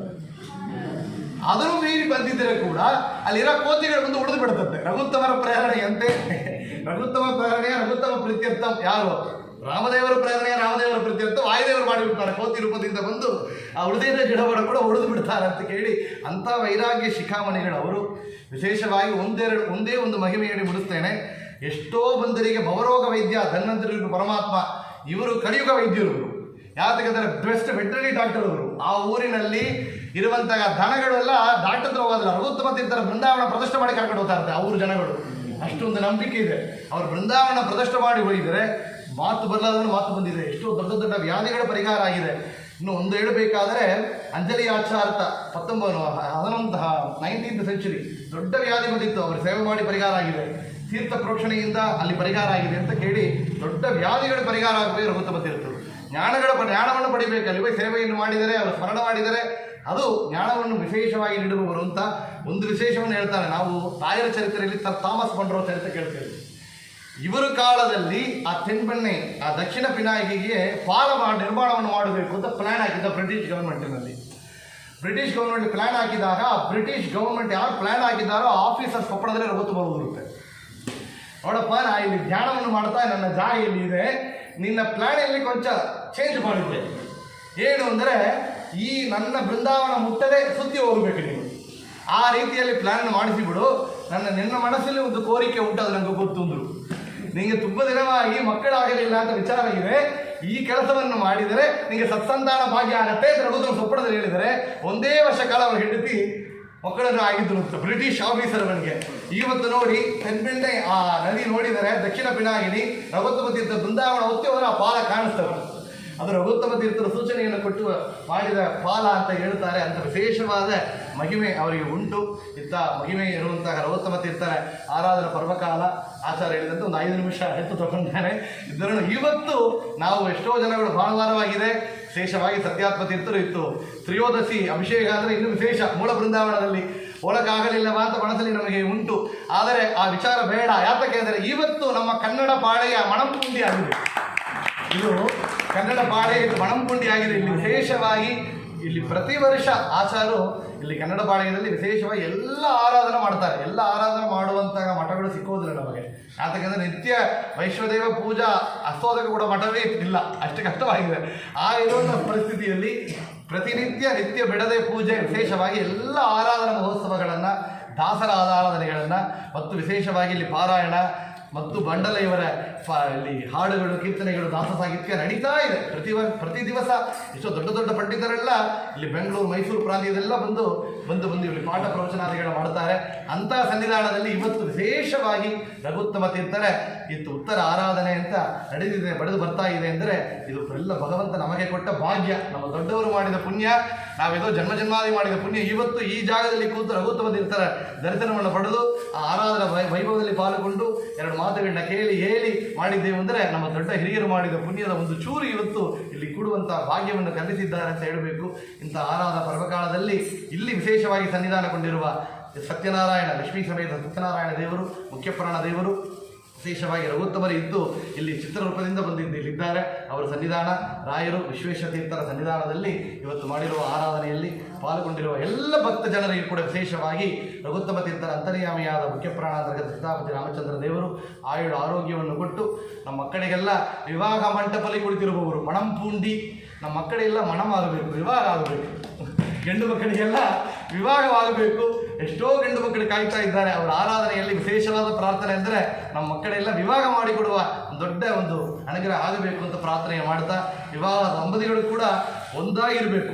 ಷಷ್ಠಿಯಪ್ತ ಪೂರ್ತಿ, ವಿಮರದ ಶಾಂತಿ ಎಲ್ಲ ಮಾಡಿಕೊಂಡು ಒಂದಾಗಿರಬೇಕು. ಡೈವರ್ಸ್ ತುಂಬ ಆಗುತ್ತಾ ಇದೆ. ಒಂದಾಗಿದ್ದು ಭಗವಂತನ ಗುರುಗಳ ಸೇವೆ ಮಾಡುವಂಥ ಭಾಗ್ಯ ಇತ್ತು ಅಲ್ಲ, ಆ ಒಂದು ಪಕ್ವವನ್ನು ಭಗವಂತ ಕೊಡಬೇಕು. ಸತ್ಸಂತಾನ ಬೇಡುವವರಿಗೆ ಸತ್ಸಂತಾನ ಭಾಗ್ಯ, ಹುಟ್ಟಿದ ಮಕ್ಕಳೆಲ್ಲ ರಘುತ್ತಮ ತೀರ್ಥರಿಗೆ, ರಾಯರಿಗೆ ಸೇವೆ ಮಾಡುವಂತಹ ಮಕ್ಕಳೆಲ್ಲ ಇರಲಿ, ಅವರ ಗ್ರಂಥವನ್ನು ಓದುವಂತಹ ಭಾಗ್ಯವನ್ನು ಕರುಣಿಸಲಿ, ವ್ಯಾಧಿಗಳ ಪರಿಹಾರ ಮಾಡಿ ದೀರ್ಘಾಯುಸನ್ನು ಕೊಡಲಿ, ಎಲ್ಲ ಅವರ ಆರಾಧನೆಯಲ್ಲಿ ಸೇವೆ ಮಾಡುವಂಥ ಭಾಗ್ಯವನ್ನು ಕರುಣಿಸಲಿ, ವಿಶೇಷವಾಗಿ ಜ್ಞಾನಭಕ್ತಿ ವೈರಾಗ್ಯವನ್ನು ಕರುಣಿಸಲಿ ಅಂತ ಹೇಳ್ತಾ ಎರಡು ಮಾತುಗಳನ್ನು ರಘುತ್ತಮ ತೀರ್ಥ ಗುರುವಾಂತರ್ಗದ ಭಾರತೀಯರವರ ಮುಖ್ಯ ಪ್ರಾಣಾಂತರ್ಗದ ಸೀತಾಪತಿ ರಾಮಚಂದ್ರ ಭಿನ್ನ ಕ್ಷೇತ್ರಮೂರ್ತಿಯಾದ ಸತ್ಯನಾರಾಯಣ ಪಾದಾರವಿಂದಗಳಲ್ಲಿ ಸಮರ್ಪಣೆಯನ್ನು ಮಾಡುತ್ತಾ ಆಚಾರ್ಯರು, ಮಠ ನಿರ್ವಾಹಿಗಳು ಕೂಡ ನಮ್ಮ ಧನ್ಯವಾದಗಳನ್ನ ಕೂಡ ಸಲ್ಲಿಸ್ತಾ ಕೃಷ್ಣಾರ್ಪಣ ವಸ್ತು ಅಂತ ಹೇಳಿ ಸಮರ್ಪಣೆ ಮಾಡ್ತೀವಿ. ಕರೋಮಿ ತಿರ್ಕಲಂ ಪರಸ್ಮೈ ನಾರಾಯಣಾಯ ಇದು ಸಮರ್ಪಯಾಮಿ ಶ್ರೀ ಕೃಷ್ಣಾರ್ಪಣ. ಇಷ್ಟೊತ್ತಾಗಿ ಲಕ್ಷ್ಮೀಪತಿ ರಾಜಾಯರು ರಘುತ್ತಮ ಸ್ವಾಮಿಗಳ ಮಹಿಮೆಯನ್ನು ಶಾಸ್ತ್ರವಾಗಿ ಹೇಳಿದ್ದಾರೆ. ಆದರೆ ಅವರಿಗೆಲ್ಲ ಒತ್ತು ಸಾಲದು ಇದೆಲ್ಲ ಏನು ಅಂದರೆ, ನಮಗೆ ಗುಡಿಸೋ ವೇಳೆ ಮೊದಲೊಂದು ಕೋಸಂಬರಿ ಗುಡಿಸ್ತಾರೆ. ಕೋಸಂಬರಿ ಅಷ್ಟೇ ಅದು. ಏಕೆಂದರೆ ಒಂದು ದಾಸರು ಹೇಳ್ತಾರೆ, ಭಾಗವತ, ಭಾರತ, ರಾಮಾಯಣ ಕೂಡ ಮುಗಿಸ್ಬೋದು, ಮಹನೀಯರ ಮಹಿಮೆಯನ್ನು ಹೇಳದಿರೋದು ಅಂತ. ಯಾಕೆಂದರೆ ಅವರು ಅಷ್ಟೊಂದು ಸಾಧನೆಗಳನ್ನು ಮಾಡಿದ್ದಾರೆ. ಆ ಸಾಧನೆಗೆ ಕಾರಣವೇ ಆ ಪರಮಾತ್ಮನೇ. ಅವರೊಳಗೆ ಅವನೇ ನಿಂತು ನುಡಿಸ್ತಾ ಇದ್ದಾನೆ ಅಂತ. ಅಂಥದ್ದು ಇನ್ನು ಎಷ್ಟು ಹೇಳಿದರೂ ಕೂಡ ನಮಗೆ ಸಾಧು, ಇನ್ನು ವಿಷಯಗಳ ತಾರಸ ಬರ್ತಾನೆ ಇರುತ್ತೆ. ಆದರೆ ನಮ್ಮ ದೇವರು ಹೊಟ್ಟೆ ಒಳಗೆ ಗಂಟೆ ಇಟ್ಟಿರ್ತಾನೆ ಯಾವಾಗಲೂ. ಒಂದು ಟೈಮ್ ಅಷ್ಟಿಗೆ ಸಂತೋಷ ಜನಗಳಿಗೆ ಇರುತ್ತೆ ಹರಿಕತೆ ಕೇಳೋದಕ್ಕೆ, ಅದಕ್ಕೆ ಆಮೇಲೆ ಅರ್ಥಕತೆ ಆಗೋಗುತ್ತೆ. ಎಲ್ಲದಕ್ಕೊಂದು ಲಿಮಿಟೆಡ್ ಅಂತ ಇಟ್ಟಿರ್ತಾರೆ.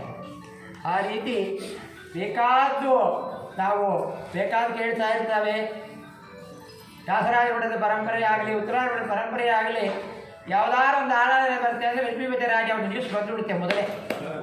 ನಾವು ಕೇಳ್ತಾ ಇರ್ತೇವೆ. ಅಷ್ಟಷ್ಟು ವಿಷಯಗಳನ್ನು ನಮಗೆ ಆವಾಗ ಯೂಟ್ಯೂಬಲ್ಲಿ ನೋಡ್ತಾ ಇರ್ತೇವೆ. ಈಗೇನು ಬೇಕಾದಿಲ್ಲ, ಇಡೀ ಪ್ರಪಂಚ ಪೂರ ನಮ್ಮ ಕೈನಲ್ಲೇ ಇರುತ್ತೆ, ಮೊಬೈಲ್ನಲ್ಲಿ. ಆ ಕಾಲದಲ್ಲಿ ಎಲ್ಲ ಪತ್ರದಲ್ಲಿ ಇತ್ತು, ಆಮೇಲೆ ನೋಟ್ಬುಕ್ನಲ್ಲಿ ಇತ್ತು, ಇವತ್ತೆಲ್ಲ ಮೊಬೈಲ್ನಲ್ಲೇ ಬಂದ್ಬಿಡ್ತು. ಏನೋ ಎಲ್ಲ ಮೊಬೈಲೇ ಇತ್ತು. ಆ ರೀತಿ ಅವರು ಬೇಕಾದ ವಿಷಯಗಳನ್ನು ಹೇಳಕ್ಕೆ ರೆಡಿಯಾಗಿದ್ದಾರೆ. ಸಮಯಾವಕಾಶಗಳು ಕಡಿಮೆ. ಏಕೆಂದರೆ ರಘುತ್ತಮ ಸ್ವಾಮಿಗಳ ಮಹಿಮೆ ಅಂತಂದರೆ ಅವ್ರು ಹೇಳಿದಿಲ್ಲ, ಒಂದೊಂದು ಶಿಷ್ಯರ ಮಹಿಮೆ ಬರ್ತಾನೇ ಅಂತ ಹೇಳು ಬರ್ತಾ ಇರುತ್ತೆ. ಸುಮಾರು ಒಂದು 50 ವರ್ಷ ಕಾಲಗಳಿಗೆ ಮುಂಚೆ ಒಬ್ಬರು ಪಾಪಾರಪಟ್ಟಿಯಿಂದ ತಿರುಕೋಳಿಗೆ ಬಂದರು. ಅವ್ರು ಬಂದಂಥ ಹೊತ್ತು ಸುಮಾರು ಮಧ್ಯಾಹ್ನ 2 ಗಂಟೆ ಮೇಲಾಗಿತ್ತು. ಅವರು ಏನು ಸಂಕಲ್ಪದಿಂದ ಬಂದರು ಅಂದರೆ ರಾಘವೇಂದ್ರ ಸ್ವಾಮಿ ಚರಿತ್ರವನ್ನು ಮಾಡಬೇಕು ಅಂತ ಸ್ವಯಂ. ಅದಕ್ಕೆ ರಘುತ್ತಮ ಸ್ವಾಮಿ ಅನುಗ್ರಹವನ್ನು ಪಡೆದು ರಾಯ ಚರಿತ್ರ ಬರೀಬೇಕು ಅಂತ. ಆಗ ಅವ್ರು ಬಂದಾಗ ಗಂಟೆ 2 ಆಗೋದಿತ್ತು, ಮಠದಲ್ಲಿ ಎಲ್ಲ ಮುಗಿದೈತಿ. ಅವ್ರಿಗೆ ಪಾಪ ಒಳ್ಳೆ ಹಸುವೆ, ಅವ್ರಿಗಾಗಲೇ 70 ವಯಸ್ಸು. ಅವ್ರಿಗೆ ಭಾಳ ಹಸುವಾಯಿತು. ಮಠದಲ್ಲಿ ಬಂದು ಕೇಳಿದ್ರು, ಒಂದು ಸಾರನ್ನ ಇಲ್ಲ ಮಜ್ಜಿಗೆಯನ್ನು ಕೊಡಿದ್ರು. ಸ್ವಾಮಿ ತಪ್ಪಾದ್ರೆ ಒಳ್ಳೆ ಪಾತ್ರೆಲ್ಲ ತೊಳೆದು ಹೊರಗಡೆ ಯಾಕೆ ಆಯಿತು, ಏನಿಲ್ಲ. ಆಗುತ್ತೋ ಅದೇ ಊರಲ್ಲಿ ಒಂದು ವ್ಯಾಪಾರಿ ವಿಶೇಷ ಸೇವೆಯನ್ನು ಮಾಡಿಸಿದ್ದಾನೆ. ಆ ಸೇವೆಗೆ ಅವನ ಹತ್ರ ಹೇಳಿದ್ದಾರೆ, ಇವತ್ತು ನೀವು ಎಷ್ಟೊತ್ತಾದರೂ ಬಂದು ಇಲ್ಲಿ ಊಟ ಮಾಡಿ ಅಂತ. ಅವನಂದ, ನನಗಂತೂ ಇವತ್ತು ಬರೋ ಅವಕಾಶವಿಲ್ಲ, ಆದರೆ ನಾವು ಮಾಡಿದ ಸೇವೆಯಿಂದ ಎಲ್ಲರೂ ಕೂಡ ತೃಪ್ತಿಯಾಗಿ ಊಟ ಮಾಡಿದ್ರೆ ಆ ಫಲ ನನಗೆ ಬರ್ತೇ ಅಂತ ಅವನು ಹೇಳಿದ. ಆದರೂ ಕೂಡ ಮಠದವರಿಗೆ ಇದ್ರೂ ಇರಲಿ ಅಂತೇಳಿ ಅವನಿಗೋಸ್ಕರ ಎಲ್ಲ ತೆಗೆದು ಮುಚ್ಚಿಟ್ಟಿತ್ತು. ಅದು ನೆನಪಿಲ್ಲ ಪಾಪ. ಈ ವಯಸ್ಸಾದವರಂದ್ರು, ಏನು ಬೇಡ, 3 ಲೋಟ ಮಜ್ಜಿಗೆ ಕೊಡಿ, ಅದನ್ನು ಕುಡಿದಾಗ ನಾನು ಹೊತ್ತೆ ತರಿಸಿರ್ತಾನೆ ಎಂದು. ಸರಿ ಮಜ್ಜಿಗೆ ತರೋಣ ಅಂತ ಒಳಗೋದಂಥವರಿಗೆ ಅಡಿಗೆ ಮುಚ್ಚಿಟ್ಟಿದ್ದು ಕಾಣಿಸಿದ್ರು. ಅವರು ಓಡಿ ಬಂದು ಹೇಳಿದರು, ನಿಮಗೆ ರಘೋತ್ಸವ ಅನುಗ್ರಹ ಮಾಡಿದ್ದಾರೆ, ರಾಯರ ಚರಿತ್ರೆ ಪೂರ್ಣ ಅನುಗ್ರಹ ಮಾಡಿದ್ದಾರೆ, ನಿಮಗೆ ಹೊಟ್ಟೆ ಉಪವಾಸದ ರಾಯರ ಚರಿತ್ರೆ ಬರಿಯಾಗಿ ಬಿಡಲ್ಲ, ಹೊಟ್ಟೆ ತುಂಬ ಅನ್ನ ಹಾಕಿ, ಯಾಕೆಂದರೆ ರಾಯರೆಲ್ಲರಿಗೆ ಅನ್ನ ಕೊಡೋರು, ನಿನ್ನ ಅಂಗಳದಲ್ಲಿ ಇಡಿಯನ್ನು ಹಾಕು ಅಂತ ದಾಸರ ಮಾತುಗಳಿದೆಲ್ಲ. ಹೊಟ್ಟೆ ತುಂಬ ಮೃಷ್ಟ ನೋಡಿ, 1 ಲೋಟ ಮಜ್ಜಿಗೆ ಸಿಕ್ಕಿರೋ ಸಾಕು ನೆನೆಸಿದಂಥ ಮಹನೀಯರಿಗೆ, ಒಂದು ಬ್ರಾಹ್ಮಣನಿಗೆ ಹೊಟ್ಟೆ ತುಂಬ ಊಟ ಹಾಕಿ ಅವರ ಹೊಟ್ಟೆಯನ್ನು ತುಂಬಿಸಿ ಅವರ ಬಾಯಿನಿಂದ ವಿಶಿಷ್ಟವಾದ ರಾಯರ ಚರಿತ್ರವನ್ನು ಮಾಡಿಸಿದರು. ಆಗ ಅವರು ರಾಯರ ಚರಿತ್ರೆ ಬರೆಯೋ ವೇಳೆ ಮೊದಲು ಈ ಮಾತನ್ನೇ ಹೇಳಿದ್ದಾರೆ ವೆಂಕಟರಾಮ ತುಂಬವರು. ರಾಘವೇಂದ್ರ ಕಲ್ಪವೃಕ್ಷ ಅಂತ ರಾಯರ ಚರಿತ್ರವನ್ನು ಬರೆದಿದ್ದಾರೆ ಅವರು. ಸುಮಾರು 500 ಪೇಜ್ ಅದು. ವೆಂಕಟರಾವ್ ಪಾಪಾರಬೆಟ್ಟಿ ಅಂತ ಅವರ ಮೊಮ್ಮಕ್ಕಳು ಸಂತಿದೆಲ್ಲ ಇಲ್ಲಿ ಬರ್ತಾ ಇರ್ತಾರೆ ಈಗಲೂ ಕೂಡ. ಯಾಕೆ ಹೇಳ್ತೇವೆ ಅಂದರೆ, ಮಹನೀಯರುಗಳ ಮಹಿಮೆ ಇವತ್ತು ಸುಮಾರು 430 ವರ್ಷದ ಮೇಲೆ ಆಗಿದೆ ರಘೋತ್ಸವ ಬೃಂದಾವನ ಆಗಿ. ಆದರೆ ಮಹನೀಯರುಗಳ ಮಹಿಮೆ ವರ್ಷ ಹೆಚ್ಚಾಗಲು ಅವರ ಸಾನ್ನಿಧ್ಯ ಹೆಚ್ಚಾಗ್ತಾನೆ ಇರುತ್ತೆ. ಯಾಕೆ ಅಂತಂದರೆ, ಅವರು ಎಷ್ಟು ವರ್ಷವಾಗಿ ಆ ಸೂಕ್ಷ್ಮ ಶರೀರದಿಂದ ಆ ಬೃಂದಾವನದೊಳಗೆ ಕೂತುಕೊಂಡು ತಪಸ್ಸು ಮಾಡ್ತಾ ಇರ್ತಾರೆ ಅಂತಂದರೆ, ಆ ತಪಸ್ಸಿನ ಮಹಿಮೆಗೆ ಎಷ್ಟು ಹೇಳಿದರೂ ಕೂಡ, ಮೀಸಲಿಟ್ಟರೂ ಕೂಡ ನಾವು ಹೇಳಕ್ಕೆ ಸಾಧ್ಯವೇ ಇಲ್ಲ. ಅದಕ್ಕೆ ಮಹನೀಯರಿಗೆ ಸ್ಥೂಲ ಶರೀರ ಸೂಕ್ಷ್ಮ ಶರೀರ ಅಂತ ಎರಡನ್ನು ಹೇಳಿದ್ದಾರೆ. ಸ್ಥೂಲ ಶರೀರಕ್ಕೆ ಆಯುಸ್ಸಿರುತ್ತೆ, ಸೂಕ್ಷ್ಮ ಶರೀರಕ್ಕೆ ಆಯುಷೇ ಇಲ್ಲ. ಆಯುಷನ್ನು ಮೀರಿದ್ದು ಅವರ ಮಹಿಮೆ ಇವತ್ತು ನಾವು ನೋಡ್ತಾ ಇದ್ದೇವೆ. ನೋಡಿ, ನಾವೆಲ್ಲ ಆ ಕಾಲದಲ್ಲಿ ರಘೋತ್ಸವ ಬೃಂದಾವನ ಹುಡುಕಿಕೊಂಡು ಹೋಗಬೇಕು, ಭಾಳ ಕಷ್ಟಪಡಬೇಕು, ಟ್ರಾನ್ಸ್ಪೋರ್ಟ್ ಕಷ್ಟಪಡಬೇಕು, ಅವರವ್ರ ಕೈ ಕಾಸು ಇರ್ತೇ ಇರಲ್ಲ. ಇವತ್ತು ಕೂತುಕೊಂಡಾಗಲೇ 3 ದಿನ ಆರಾಧನೆ ನೋಡ್ಬಿಡ್ತಾವೆ. ಅಭಿಷೇಕ ಬೇಕಾ, ಅಲಂಕಾರ ಬೇಕಾ, ಏನೇನು ಬೇಕು, ತಿರುಕೋಯವರೆಲ್ಲ ಇಡೀ ಪ್ರಪಂಚದ ಎಲ್ಲ ವಿಷಯಗಳನ್ನು ಕೂಡ ನಮ್ಮ ಕೈನಲ್ಲೇ ಕೊಟ್ಟು ಬಿಟ್ಟಿದ್ದಾನೆ ದೇವರು. ಯಾರು ಕೇಳ್ತಾರೆ, ನಮ್ಮ ಕೈಲಿ ಏನಿದೆ, ಎಲ್ಲ ನಿಮ್ಮ ಕೈಲಿ ಇದೆ. ಇವತ್ತು ಇರೋದು ಕೂಡ ನಮ್ಮ ಕೈನಲ್ಲೇ. ಅದಕ್ಕೆ ಅಷ್ಟು ದೂರಕ್ಕೆ ನಮಗೆ ಅನುಗ್ರಹ ಮಾಡಿದ್ದಾರೆ ಅಂತಂದರೆ, ಮಹನೀಯರುಗಳು ನೀನು ಎಲ್ಲಿರ್ತೀಯೋ ನಾನು ಅಲ್ಲೇ ಬರ್ತಾನೆ, ನಿನ್ನ ಕೈಲೇ ಬಂದ್ಬಿಡ್ತಾನೆ. ನೀನೆಲ್ಲೂ ಹೋಗ್ಬೇಕಾಗಿಲ್ಲ, ನಾನು ಹುಡುಕಿನ ಬರಬೇಕಾದಿಲ್ಲ, ನಾನೇ ನಿನ್ನ ಕೈಗೆ ಬರ್ತಾನೆ, ನಿನ್ನ ಕಣ್ಣಿಗೆ ಕಾಣಿಸ್ತಾನೆ ಅಂತ ಒಂದು ಅನುಗ್ರಹ ಆ ವೆಂಕಟರಾವ್ ಎಂಬುವರಿಗೆ ರಘೋತ್ಸವ ಸ್ವಾಮಿಗಳು ಅನುಗ್ರಹ ಮಾಡಿದ್ದಾರೆ. ಹಾಗೆ ಅಂತಂದರೆ ನಾವು ಇವತ್ತಿಗೂ ಕೂಡ ನೋಡ್ತೇವೆ, ಇಡೀ ನಮ್ಮ ಮಧ್ಯಮದಲ್ಲಿ ಯಾವ ಯತಿಗಳು ಸನ್ನಿಧಾನಕ್ಕೆ ಹೋದರೂ ಯಾರಿಗೂ ಉಪವಾಸ ಇಲ್ಲ, ಎಲ್ಲರೂ ಕೂಡ ತೃಪ್ತಿ. ಯಾಕೆಂದರೆ ಮನುಷ್ಯನಿಗೆ ಪ್ರಪಂಚದಲ್ಲಿ 2 ಮುಖ್ಯ, ಒಂದು ಅನ್ನ, ಇನ್ನೊಂದು ನೀರು. ಇದು 2 ಮಾತ್ರ ಸಾಕು ಎಂಬತಕ್ಕಂಥ ವಸ್ತು. ಇನ್ಯಾವುದು ಎಷ್ಟು ಕೊಟ್ಟರೂ ಸಾಕಾಗಲಾರದು, ಏನು ಕೊಟ್ಟರೂ ಸಾಕಾಗಲಾರದು. ಆದರೆ ಇದು ಎಷ್ಟು ಕೊಡಾಗ ರೆಡಿಯಾಗಿದ್ದರೂ ಕೂಡ ನಮಗೆ ಸಾಕು ಅಂತ, ಇದೇ ಮುಖ್ಯ. ಅನ್ನದಾತ ಸುಖೀಭವ ಅಂತ ನಾವು ಮನೆಯಲ್ಲಿ ಊಟ ಮಾಡಿದ್ದೇವೆ. ಹಾಗೆ ಅಂಥ ಮಹಾನುಭಾವರಾದಂಥ ರಘೋತ್ತಮ ಸ್ವಾಮಿಗಳ ಉತ್ತರಾರಾಧನೆ ಮಹೋತ್ಸವದಲ್ಲಿ ಇವತ್ತು ವಿಶೇಷವಾಗಿ 11 ಶಿಶುಗಳ ಮಹಿಮೆಯನ್ನು ಲಕ್ಷ್ಮೀಧರಾಯರು ಹೇಳ್ತಾ ಬರ್ತಾ ಇದ್ದಾರೆ. ಅವರು ಇನ್ನೂ ಕೂಡ ಆವಾಗ ಇಲ್ಲಿ ಬರಬೇಕು, ನಾವು ಕಲಿಸ್ತಾ ಇರ್ತೇವೆ. ರಘೋತ್ಸವ ಆರಾಧನೆ ಮಾತ್ರ ಬರಬೇಕು ಅಂತೇನಿಲ್ಲ, ಅವ್ರ ಬಾಯಿಗೆ ಬಂತು ಎಲ್ಲ ಯತಿಗಳ ಆರಾಧನೆ, ಎಲ್ಲ ದಾಸಗಳ ಆರಾಧನೆ ನಡೀತಾ ಇದೆ ಅಂತ. ಎಲ್ಲ ಕಾರ್ಯಕ್ರಮಗಳು ಕೂಡ ಸಜ್ಜನ ಸಂಘವಾಗಬೇಕು, ಸಂಘದಿಂದ ಲಿಂಗದೇಗ ಭಂಗವಾಗಲಿ ಅಂತ ದಾಸರ ವಾಕ್ಯದಂತೆ ಆಗಾಗ ಸಜ್ಜನ ಸಂಘ ಕೂಡಬೇಕು, ಸಜ್ಜನ ಸಂಘಗಳು ಬರಬೇಕು. ಬರ್ತಾ ಇದ್ದಾಗ ಅವರಿಗೆ ವಿಶೇಷವಾದಂಥ ಅನುಗ್ರಹವಾಗುತ್ತೆ. ಯಾಕೆಂದರೆ ನಮ್ಮ ಬಾಯಿಯಿಂದ 2 ಮಾತುಗಳು ಬರಬೇಕು ಅಂದರೆ ನಾವು ಹೇಳೋದಲ್ಲ, ನಮ್ಮೊಳಗೆ ಆ ಭಗವಂತನೇ ನಿಂತ ನಾಮಗಳನ್ನು ನುಡಿಸಬೇಕು ಅಂತ ಹೇಳ್ತಾ ಇದ್ದಾರೆ. ಆ ರೀತಿಯಲ್ಲಿ ನಮ್ಮ ಈ ಹರಿವಾರಗಳ ಸನ್ನಿಧಾನದಲ್ಲಿ ನಮ್ಮ ರಘುವೀರರಾಯರು ಬಂದು ಈ ಪ್ರವಚನವನ್ನು ಮಾಡಿದ್ದಕ್ಕೆ ಭಾಳ ಸಂತೋಷವಾಯಿತು. ಅವರಿಗೆ ಮೇಲೆ ಮೇಲೆ ಇಂಥ ಒಂದು ಜ್ಞಾನ ಕಾರ್ಯವನ್ನು ಮಾಡುವಂಥ ಭಾಗ್ಯವನ್ನು ಅರಿವಾಗುವುದನ್ನು ನೀಡಲಿ ಅಂತೇಳಿ ಪ್ರಾರ್ಥನೆ ಮಾಡುತ್ತಾ ಈಗ ಒಂದು ಚಿಕ್ಕ ಇದನ್ನು ಅವರಿಗೆ ನಾವು ಕೊಡ್ತಾ ಇದ್ದಾವೆ. ಮರಬುತ್ತಿ ಮಾಮ ಹಾಗೆ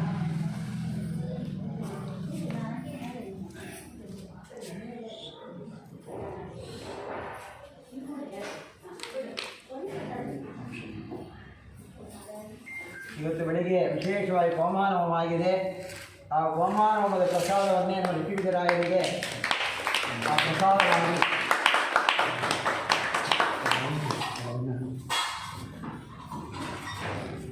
ಕಮಲಾಂಗಿ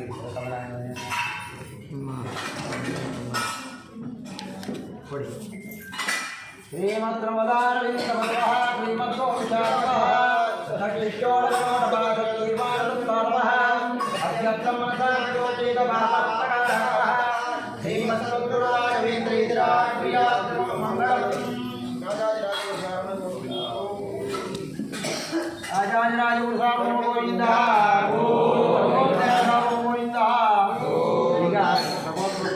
ಅಷ್ಟೋತ್ತರ ಅರ್ಚನೆ ನಡೆಯುತ್ತೆ.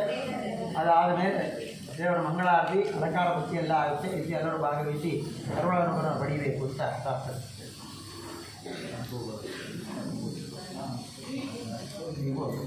ಇಬ್ಬರು